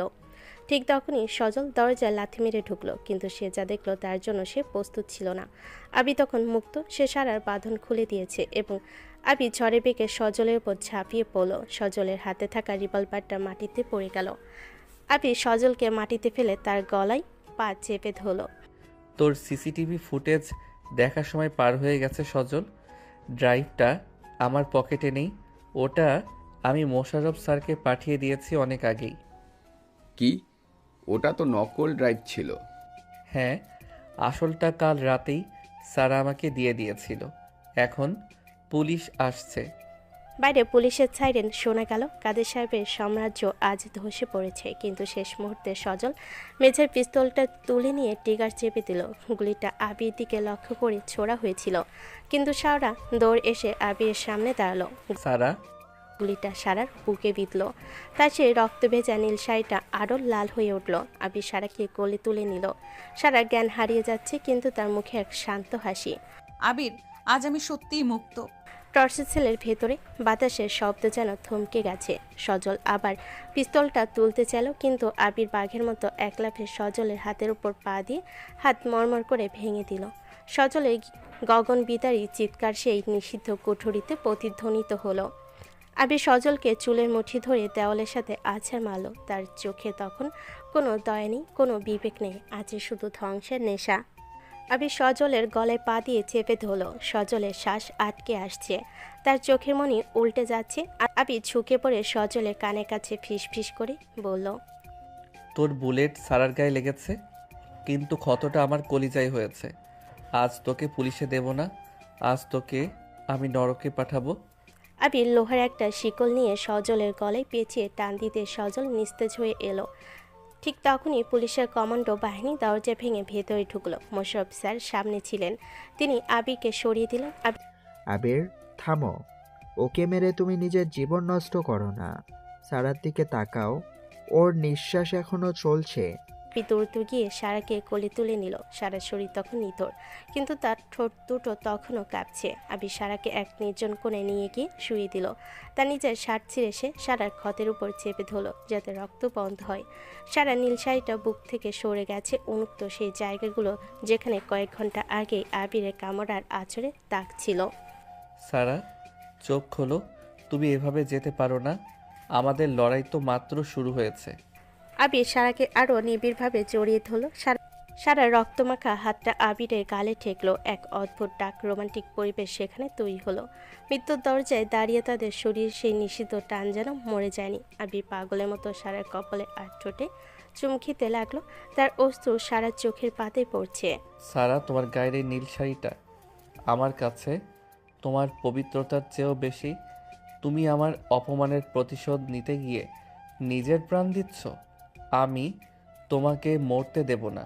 আবির সারার ঠান্ডা হয়ে আসা শরীরটাকে নিজের গায়ে উত্তাপ দিয়ে আগলে রাখার চেষ্টা করলো। সারার ভিজে কামিজের অংশ রক্তে ভিজে ছপছপে হয়ে গিয়েছিল। আবির কোনো দ্বিধা না করে সারার শাড়িটা আরও একটু সরিয়ে তার বুকের ক্ষতর কাছে নিজের মুখ রাখলো, যেন সে মুখ দিয়ে সারার সমস্ত যন্ত্রণা শুষে নিতে চায়। সারার শরীরে সেই ভাঁজগুলো যা কাল রাতে আবির উন্মত্তভাবে আবিষ্কার করেছিল, আজ সেগুলো রক্তে রঞ্জিত। সারা একবার চোখ মেলো আবিরকে খুব কাছে দেখে সে মিলান হাসলো। তার হাতটা কাঁপতে কাঁপতে আবিরের বেল্টের কাছে গেল। আবির সারার হাতটা শক্ত করে ধরল। তাদের মাঝে এখন কোনো বাধা নেই। সারার শরীরের শেষ উষ্ণটুকু আবির অনুভব করছে। আবিরের হাত সারার উরুর গভীরে গিয়ে থামলো, যেখানে কাল রাতের নীল শাড়ির আঁচড়গুলো এখনও টাটকা। আবির, যদি আমি বেঁচে ফিরি তবে কি তুমি কি আমাদের এই রাতের স্মৃতি কি মুছে দেবে? কোনো দিন না সারা, তোমার এই নীল শাড়ি আর এই দাগগুলো আমার জয়ের স্মারক হয়ে থাকবে। তুমি ফিরে আসো, আমি তোমাকে আবার সেই ডার্ক রোম্যান্সে ডুবিয়ে দেব। আবির সারার ঠোঁটে শেষবারের মতো এক দীর্ঘ গভীর আর বেদনাদায়ক চুম্বন করলো। সেই চুম্বনে কোনো স্নিগ্ধতা ছিল না, ছিল এক আদিম হাহাকার। সারা অজ্ঞান হয়ে গেল। আবির সারাকে পাজাকোলা করে দৌড়ে তুলে নিল অ্যাম্বুলেন্সের দিকে। হাসপাতালে সারাকে দ্রুত ওটিতে নিয়ে যাওয়া হলো। বাইরে আবির বসে আছে, তার পুরো শরীর রক্তে মাখা। ঠিক তখনই পুলিশ কাদের সাহেবকে হাতকড়া পরিয়ে করিডোর দিয়ে নিয়ে যাচ্ছিল। কাদের সাহেব আবিরকে দেখে থামলেন। আমার মেয়েকে বাঁচাও, আমি সব হার স্বীকার করছি। এই সব ক্ষমতা, সব টাকা তুমি নাও, শুধু সারাকে বাঁচাও। আবির দাঁড়িয়ে গিয়ে কাদের সাহেবের চোখে চোখ রাখলো। ক্ষমতা আপনি আগেই হারিয়েছেন কাদির সাহেব। আপনার মেয়েকে বাঁচাবে আপনার উপর আমার ঘৃণা। আমি চাই সারা বেঁচে থাকুক, যাতে ও দেখতে পারে ওর বাবা কত বড় অপরাধী। অপারেশন শেষ করে ডাক্তার বেরিয়ে এলেন, তার চোখে মুখে চিন্তার ছাপ। আবির দৌড়ে গিয়ে তাকে ধরল। অপারেশন সাকসেসফুল, কিন্তু সারা খুব দুর্বল। আর একটা মিরাকেল হয়েছে। কি মিরাকেল ডাক্তার? সারা কনসিভ করেছে, ও প্রেগনেন্ট। গুলির আঘাতে বাচ্চাটার ক্ষতি হতে পারত, কিন্তু অলৌকিকভাবে ও বেঁচে গেছে। তবে সারার অনেক রেস্ট দরকার। আবিরের পায়ের নিচ থেকে যেন মাটি সরে গেল। সেই বাগান বাড়ির নিষিদ্ধ রাত, সেই ডাক রোমাঞ্চ, সব কিছুর পরিণতি এখন সারার ভেতরে এক নতুন প্রাণে জন্ম দিয়েছে। আবির আইসিইউর কাছের ওপাশ থেকে দেখল সারা শুয়ে আছে। তার গায়ে এখন হাসপাতালের ড্রেস, কিন্তু তার পাশের টেবিলে ভাঁজ করে রাখা আছে সে রক্তমাখা নীল শাড়ি। আবির আর সারা জীবনে বিষাক্ত অন্ধকার কেটে গিয়ে এখন এক নতুন ভোরের সূচনা হচ্ছে। তবে এই ভোর আর 10টা সাধারণ সকালের মতো নয়। এর প্রতিটি পর্দায় লেগে আছে পুরনো রক্ত, ঘাম আর নিষিদ্ধ সেই রাতের তীব্র স্মৃতি। হাসপাতালের সাদা দেওয়ালগুলো যেন সারাকে বিদ্রুপ করছিল। নীল শাড়িটা এখন প্লাস্টিকের প্যাকেটে বন্দি, কিন্তু সারা শরীরের প্রতিটি কোষে এখনও সে রাতে আবিরে স্পর্শ জীবন্ত। কাদের সাহেব গত কয়েকদিন ধরে হাসপাতালের করিডোরে একা বসে থাকেন। তার দামি স্যুট এখন কুঁচকে গেছে। ক্ষমতার দম্ভ ধুলোই মিশেছে নিজের মেয়ের এই অবস্থা আর আবিরের তেজটাকে এক চরম সত্যের মুখোমুখি দাঁড় করিয়েছে। টাকা দিয়ে সব কেনা গেলেও নিজের মেয়ের জীবন আর সম্মান ফেরানো যায় না। হাসপাতালের ভিআইপি কেবিন, সারা চোখ মেলেছে, তবে সে এখনও খুব দুর্বল। আবির জানালার পাশে দাঁড়িয়ে বাইরের বৃষ্টির দিকে তাকিয়ে আছে। কাদের সাহেব ধীর পায়ে কেবিনে ঢুকলেন। তার হাতে কোনো ফাইল নেই, কোনো দাপট নেই। তিনি সরাসরি আবিরের সামনে গিয়ে দাঁড়ালেন। আবির, আমি জানতাম না অহংকার মানুষকে এতটা অন্ধ করে দেয়। আমি সজলকে প্রশ্রয় দিয়েছিলাম, কিন্তু সে আমার কলিজায় হাত দেবে ভাবিনি। সারাকে তুমি বাঁচিয়েছো, আর ওর সম্মানও তুমি রক্ষা করেছো। আমি আমার সব রাজনৈতিক পদ থেকে পদত্যাগ করেছি, পুলিশে জবানবন্দি দিয়েছি আমার সব অন্যায়ের। ক্ষমা আমি দেওয়ার কেউ নই কাদির সাহেব। সারা যদি আপনাকে ক্ষমা করে তবেই আপনার মুক্তি। আর আপনি কি জানেন সারা আপনার নাতি বা নাতনিকে নিজের ভেতরে বয়ে বেড়াচ্ছে? কাদের সাহেব চমকে উঠলেন। তার চোখ দিয়ে অঝরে জল পড়তে শুরু করলো। তিনি সারা বিছানার পাশে গিয়ে বসলেন এবং মাথায় হাত রাখলেন। মা, আমাকে মাফ করিস। আমি তোকে সুখী দেখতে চেয়েছিলাম, কিন্তু পথটা ভুল ছিল। তোরা বিয়ে করবি, আমি ধুমধাম করে তোদের বিয়ে দেব। সারা মিলান হেসে আবিরের দিকে হাত বাড়িয়ে দিল। বাবা থুমথাম চাই না, আমি শুধু চাই আবির আর আমার এই সন্তান যেন একটা সুন্দর পৃথিবীতে বড় হয়। 1 মাস পর সারা এখন পুরোপুরি সুস্থ। কাদের সাহেবের বিশাল বাগান বাড়ি আজ আবার আলোয় সেজেছে, তবে এবার কোনো রাজনৈতিক ষড়যন্ত্রের জন্য নয়, বরং এক রাজকীয় বিয়ের জন্য। আবির আর সারার বিয়ে। আবির এখন মোশাররফ স্যারের তত্ত্বাবধানে এক বড় প্রজেক্টে কাজ করছে। বিয়ের আগের রাত সারা তার ঘরে এক বসে সেই নীল শাড়িটার দিকে তাকিয়ে আছে, যেটা আবির পরিষ্কার করে পাঠিয়েছে। শাড়িটার বুক থেকে রক্তের দাগ চলে গেছে, কিন্তু ছিঁড়ে যাওয়া আঁচলটা এখনও সেই রাতের সাক্ষী। ঠিক তখনই আবির জানালা দিয়ে চুপি চুপি ঘরে ঢুকলো। আবির, তুমি এখানে কেন? বিয়ের আগে দেখা করা মানা। আবির সারার খুব কাছে গিয়ে তার কোমর জড়িয়ে ধরল। মানা তো অনেক কিছুই ছিল সারা, আমাদের সম্পর্কের শুরুটাই তো হয়েছিল নিয়ম ভেঙে। এই নীল শাড়িটা দেখে কি ভাবছো? ভাবছি এই শাড়িটা আমাদের ঘৃণার শুরু ছিল, আর আজ এটা আমাদের ভালোবাসার শেষ ঠিকানা হতে যাচ্ছে। আবির সারার কপালে তার তপ্ত ঠোঁট ছোঁয়ালো। সারা শরীরের প্রতিটি ভাঁজ আজ আবার আবিরের স্পর্শে জেগে উঠেছে। আবির সারার ব্লাউজে ফিতে ধরে একটু টান দিল। সারা শরীর আবার সে নিষিদ্ধ দহনে কাঁপতে শুরু করলো। কালকের পর তুমি পুরোপুরি আমার হবে সারা, আর কোনো লুকোচুরি থাকবে না। তোমার ভেতরের ওই ছোট প্রাণটা আমাদের এই ডার্ক রোমান্সের শ্রেষ্ঠ উপহার। বিকেলের পড়ন্ত রোদ। কাজী সাহেব বসেছেন। আবির পরেছে সাদা শেরওয়ানি, আর সারা পরেছে সে বিখ্যাত নীল শাড়ি। তবে এবার সেটা সোনার গহনা আর চন্দনের ফোঁটায় এক রাজকীয় রূপ নিয়েছে। পুরো স্কুল গ্যাং সেখানে উপস্থিত। রাতুল, সিয়ামরিয়া সবাই আনন্দ করছে। বলুন কবুল। আবির সবার চোখের দিকে তাকিয়ে বলে কবুল। সারা চোখের জল আড়াল করে বলে কবুল। পুরো বাড়ি হই হুল্লোড়ে ফেটে পড়ল। কাদের সাহেব আর মোশাররফ স্যার কোলাকুলি করলেন। ক্ষমতার, দম্ভ আর মেধার লড়াই আজ এক পরিবারে পরিণত হলো। রাত 12টা। বাসর ঘরটি শ্বেত শুভ্র ফুল আর মোমবাতির আলোয় সাজানো। সারার বিছানার মাঝখানে বসে আছে। আবির ঘরে ঢুকে দরজা লক করে দিল। সে ধীর পায়ে সারার দিকে এগিয়ে এলো। ঘরের আবছা আলোয় সারাকে এক স্বর্গীয় অপ্সরী মনে হচ্ছে। আজ আর সজল নেই, কোনো আগুন নেই, কোনো মৃত্যু ভয় নেই।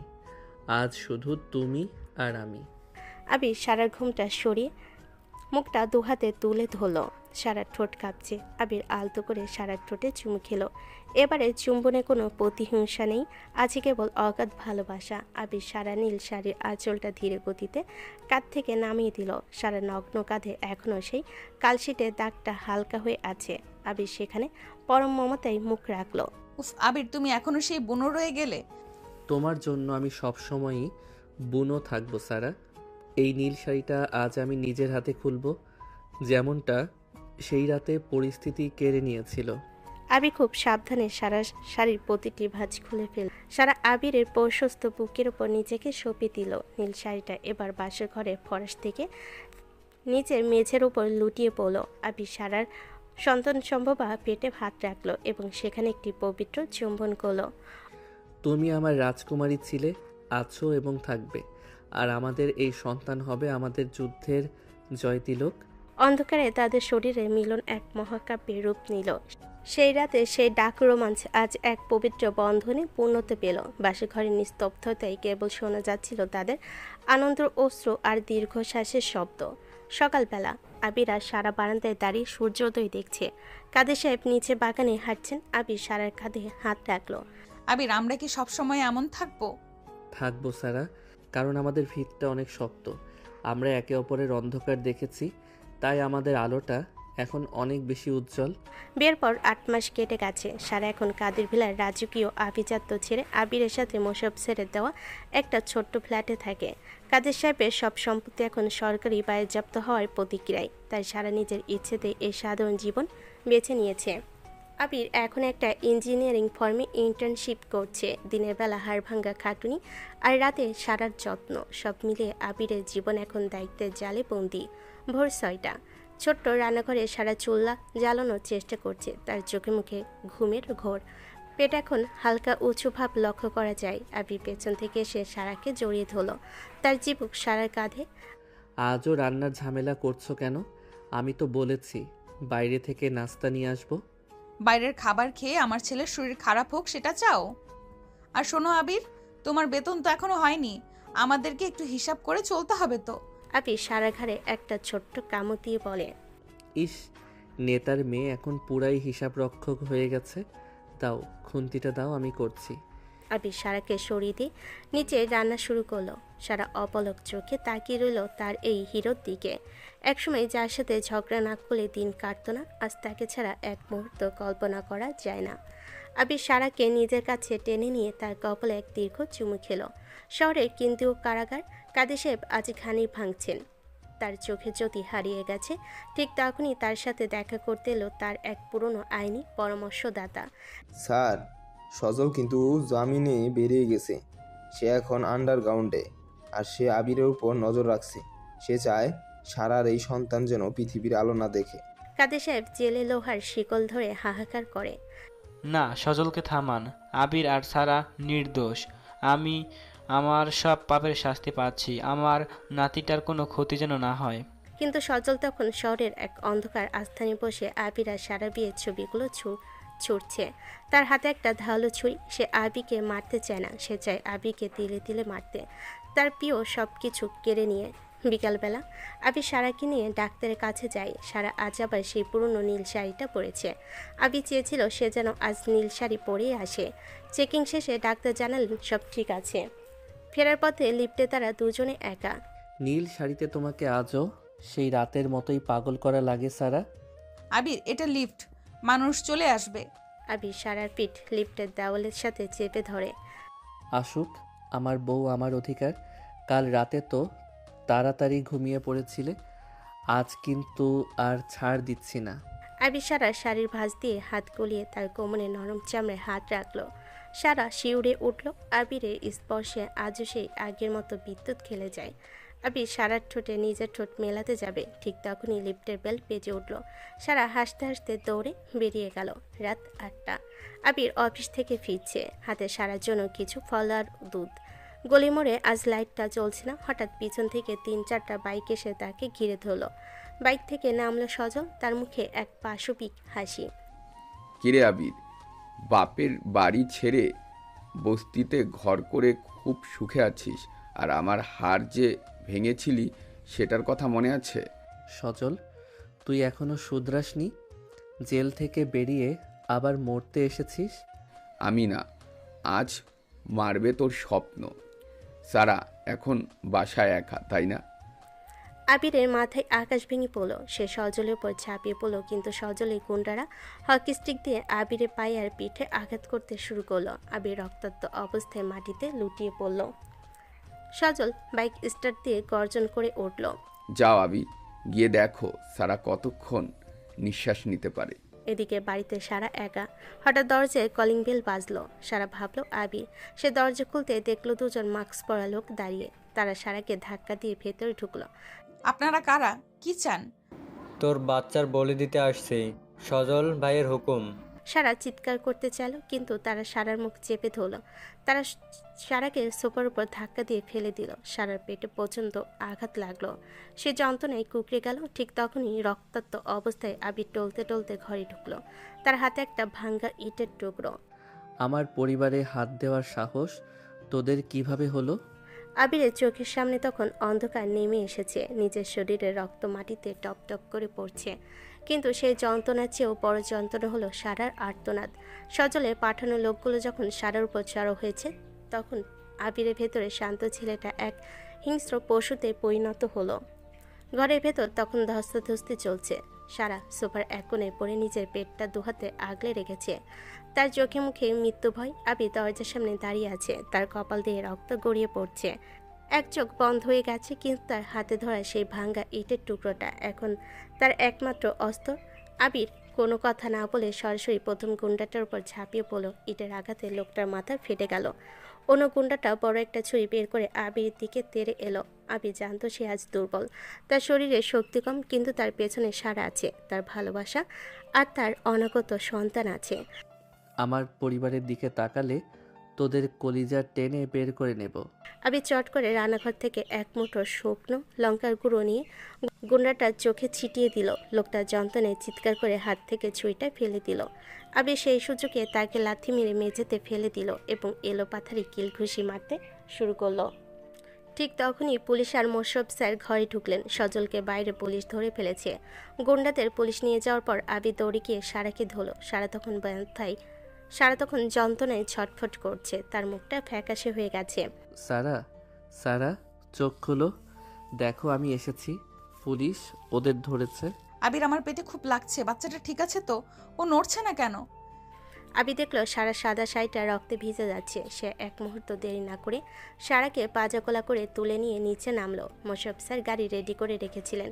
হাসপাতালের পথে পুরোটা রাস্তা আবির সারার মাথা নিজের বুকে চেপে ধরে রইল। কিছু হবে না সারা, কিচ্ছু হবে না। আমাদের এই লড়াই বৃথা যেতে পারে না। আমি তোমাকে কিছু হতে দেব না। হাসপাতালে সারাকে তড়িঘড়ি করে ওটিতে নেওয়া হলো। আবির করিডোরে বসে আছে, তার নিজের শরীর থেকেও রক্ত ঝরছে, কিন্তু সে চিকিৎসার জন্য যেতে রাজি নয়। সে শুধু অপারেশন থিয়েটারে লাল বাতিটার দিকে তাকিয়ে আছে। মোশাররফ স্যার তাকে জড়িয়ে ধরে সান্ত্বনা দিচ্ছেন। 2 ঘন্টা পর হঠাৎ ভেতর থেকে একটা ক্ষীণ কান্নার শব্দ শোনা গেল। আবির থমকে গেল। সে কি ভুল শুনলো? একটু পর ডাক্তার বেরিয়ে এলেন। তার মুখে এক প্রশান্তির হাসি। মিরাক্কেল আবির সাহেব, গুলির আঘাতের ধকল আর আজকের এই ট্রামা সত্ত্বেও সারা বেঁচে গেছে, আর আপনাদের একটা ফুটফুটে মেয়ে হয়েছে। প্রি ম্যাচিউর ডেলিভারি হলেও দুজনেই এখন বিপদমুক্ত। আবিরের 2 চোখ দিয়ে অঝরে জল নামলো। সে মেঝেতে বসে পড়ল। তার কষ্টের দিনগুলো যেন আজ সার্থক হলো। পরের দিন সকালে সারাকে কেবিনে দেওয়া হয়েছে। সে খুব দুর্বল হলো। তার পাশে শুয়ে রাখা হয়েছে ছোট্ট 1 খণ্ড চাঁদকে। আবির পাশে বসে সারার হাতটা শক্ত করে ধরে আছে। সারার পরনে নীল রঙের একটা ঢিলে ঢালা গাউন। আবির ঝুঁকে পড়ে সারার কপালে এক দীর্ঘ চুম্বন করল। তুমি আজ আমাকে পৃথিবীর শ্রেষ্ঠ উপহার দিয়েছ সারা। তুমি যে ফিরে এসেছো, এটাই আমার কাছে সব। মেয়েটা ঠিক তোমার মতো জেদি হয়েছে আবির। দেখো কেমন তোমার আঙুলটা ধরে রেখেছে। আবির ধীর পায়ে সারার আরও কাছে এলো। নার্স তখন রুমে ছিল না। আবির সারার গাউনের উপর দিয়ে তার কাঁধে সেই পূর্ণ দাগগুলো ছুঁয়ে দেখল। সে অন্ধকার রাতের স্মৃতি আজ যেন এক পবিত্র আলোয় ভরে গেছে। আবির আলতো করে সারার ঠোঁটে নিজের ঠোঁট মেলালো। সে চুম্বন ছিল কেবল সারা জীবনে একসাথে থাকার প্রতিশ্রুতি। সারা, আমাদের এই নীল শাড়ির গল্পটা আমি মেয়েকে শোনাবো। ও জানবে ওর মা কত বড় লড়াকু ছিল। কিছুদিন পর সারার বাচ্চা সুস্থ হয়ে বাড়ি ফিরেছে। কাদের সাহেব বিশেষ প্যারোলে মুক্তি পেয়ে নাতনিকে দেখতে এসেছেন। তিনি তার নাতনিকে কোলে নিয়ে অঝরে কাঁদলেন। আবির, আমি আমার সব পাপের প্রায়শ্চিত্ত করতে চাই। আমি এই নাতনির নামে একটা ট্রাস্ট করে দিচ্ছি, যেখানে গরিব মেধাবী ছাত্রদের পড়াশোনার দায়িত্ব নেওয়া হবে। তোমাদের জীবনটা সুন্দর হোক। মোশাররফ স্যার, আবির আর সারা বারান্দায় দাঁড়িয়ে আছে। সামনে বিকেলের সোনালি রোদ।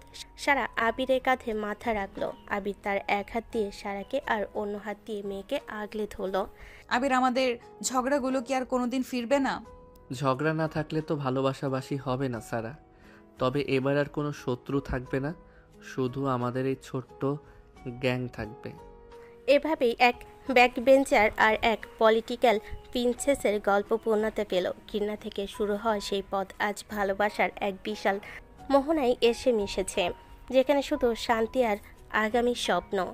বিয়ের কয়েক বছর কেটে গেছে। আবির এখন শহরের প্রতিষ্ঠিত ইঞ্জিনিয়ার, কিন্তু তার চাল বলন এখনও সেই আগের মতোই সাদামাটা। সারা এখন আর সেই অহংকারী নেতার মেয়ে নয়। সে এখন সফল নারী উদ্যোক্তা, যে দুস্থ মেয়েদের নিয়ে কাজ করে। তবে একটা জিনিস এখনও বদলায়নি, তাদের সেই খুনসুটি আর রোমাঞ্চ। তাদের সেই ছোট্ট মেয়ে আয়রা এখন পুরো বাড়ির প্রাণ। আজ তাদের বিবাহ বার্ষিকী, আর এই বিশেষ দিনটি পালন করার জন্য আবির সারাকে নিয়ে সেই পুরনো স্কুল গেটের সামনে এসে দাঁড়িয়েছে, যেখানে তাদের ঝগড়া শুরু হয়েছিল। রাত তখন 8টা। স্কুলের গেট বন্ধ, কিন্তু দারুণ কাকা আবিরকে চেনে বলে গেটটা খুলে দিয়েছে।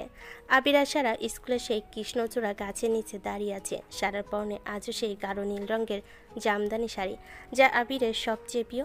সারা আবিরের হাত ধরে। আবির, আজ এই বিশেষ দিনে এখানে কেন আনলে? মেয়েটাকে বাসায় রেখে এসেছি, ও নিশ্চয়ই কান্নাকাটি করছে। আরে বাবা, মোশাররফ স্যার আর মা আছেন তো। আজ শুধু আমি আর তুমি।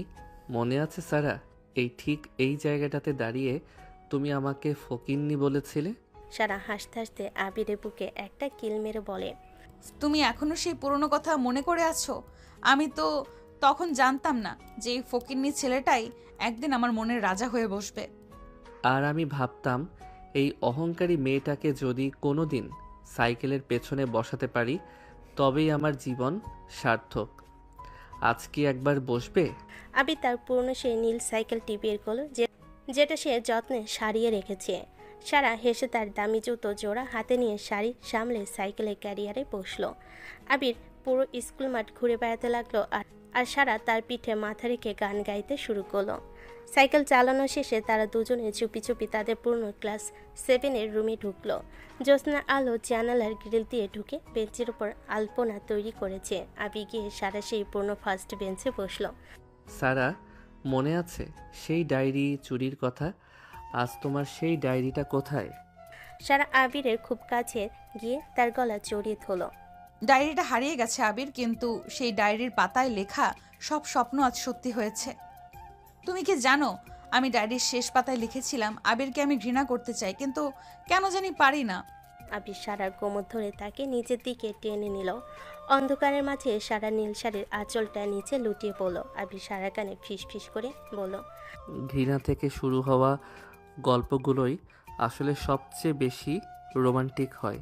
আবির সারার ঠোঁটে নিজের ঠোঁট মেলালো। এই শূন্য ক্লাসরুমে যেখানে তাদের যুদ্ধ শুরু হয়েছিল, আজ সেখানে শুরু হলো এক অন্তত ভালোবাসার অধ্যায়। বাড়ি ফেরার পর আয়রা ঘুমিয়ে পড়েছে। কাদের সাহেব আর মোশাররফ স্যার বারান্দায় বসে দাবা খেলছে। আবির আর আয়রা তাদের শোবার ঘরের বারান্দায় দাঁড়িয়ে আছে, হাতে 2 কাপ চা, আকাশ ভরা চাঁদ। সারা, মাঝে মাঝে বিশ্বাস হয় না যে আমরা এতটা পথ একসাথে পাড়ি দিয়েছি। কত চড়াই উতরাই, কত রক্ত, কত চোখের জল। সবই দরকার ছিল আবির। ওই কষ্টগুলো না থাকলে আজ এই সুখের কদর আমরা বুঝতাম না। আচ্ছা, তুমি কি এখনো আমাকে সেই আগের মতো এই ডার্ক রোম্যান্সের ভয় দেখাবে? আবির বাঁকা হেসে সারাকে পাজাকোলা করে তুলে নিয়ে বলে, ভয় কেন? ওটা তো আমার অধিকার। চলো আজ আবার সেই নীল শাড়ির রহস্য নতুন করে শুরু করি। আবির সারাকে বিছানায় নামিয়ে দিল। বিছানায় ছড়ানো ছিল হাজারো গোলাপের পাপড়ি। আবির সারার চুলের ক্লিপটা খুলে দিতে তার লম্বা ঘন কালো চুল বিছানায় ছড়িয়ে পড়ল। আবির সারার কানের কাছে মুখ নিয়ে গিয়ে তার সে ডাক গম্ভীর গলায় পড়ল, সারা, তুমি শুধু আমার। পৃথিবীর কোনো শক্তি আমাদের আলাদা করতে পারবে না। সারা আবিরের বুকে মুখ লুকিয়ে নিল। সকালবেলা জানালার পর্দা ভেদ করে রোদের আলো সারার মুখে পড়ল। সে দেখলো আবির আর আয়রা মিলে তার জন্য ব্রেকফাস্ট তৈরি করে এনেছে। ছোট্ট আয়রা তার আদো আদো বল ফুটিয়ে বলছে, মাম্মি, হ্যাপি অ্যানিভার্সারি। কাদের সাহেব দরজায় দাঁড়িয়ে হাসছেন। মোশাররফ স্যার তার প্রিয় ছাত্রের এই সুখ দেখে চোখের কোণ মুছলেন। সারা, জীবনের এই ব্যাক বেঞ্চটা কিন্তু বেশ ভালো, তাই না? হ্যাঁ আবির, আমি সারা জীবন এই ব্যাক বেঞ্চে তোমার পাশে বসে থাকতে চাই। আমাদের স্কুল গ্যাং কোনোদিন শেষ হবে না। এভাবে শেষ হলো আবির আর সারার সেই নস্টালজিক, রোমান্টিক আর থ্রিলারে ঠাসা দীর্ঘ যাত্রা। স্কুল জীবনে দুষ্টামি, কৈশোরের জেদ আর যৌবনে গভীর প্রেম, সব মিলে তারা তৈরি করলো এক অনন্য মহাকাব্য, যে গল্পের শেষটা কোনোদিন হবে না, কারণ ভালোবাসা চিরকাল বেঁচে থাকে মানুষের স্মৃতিতে।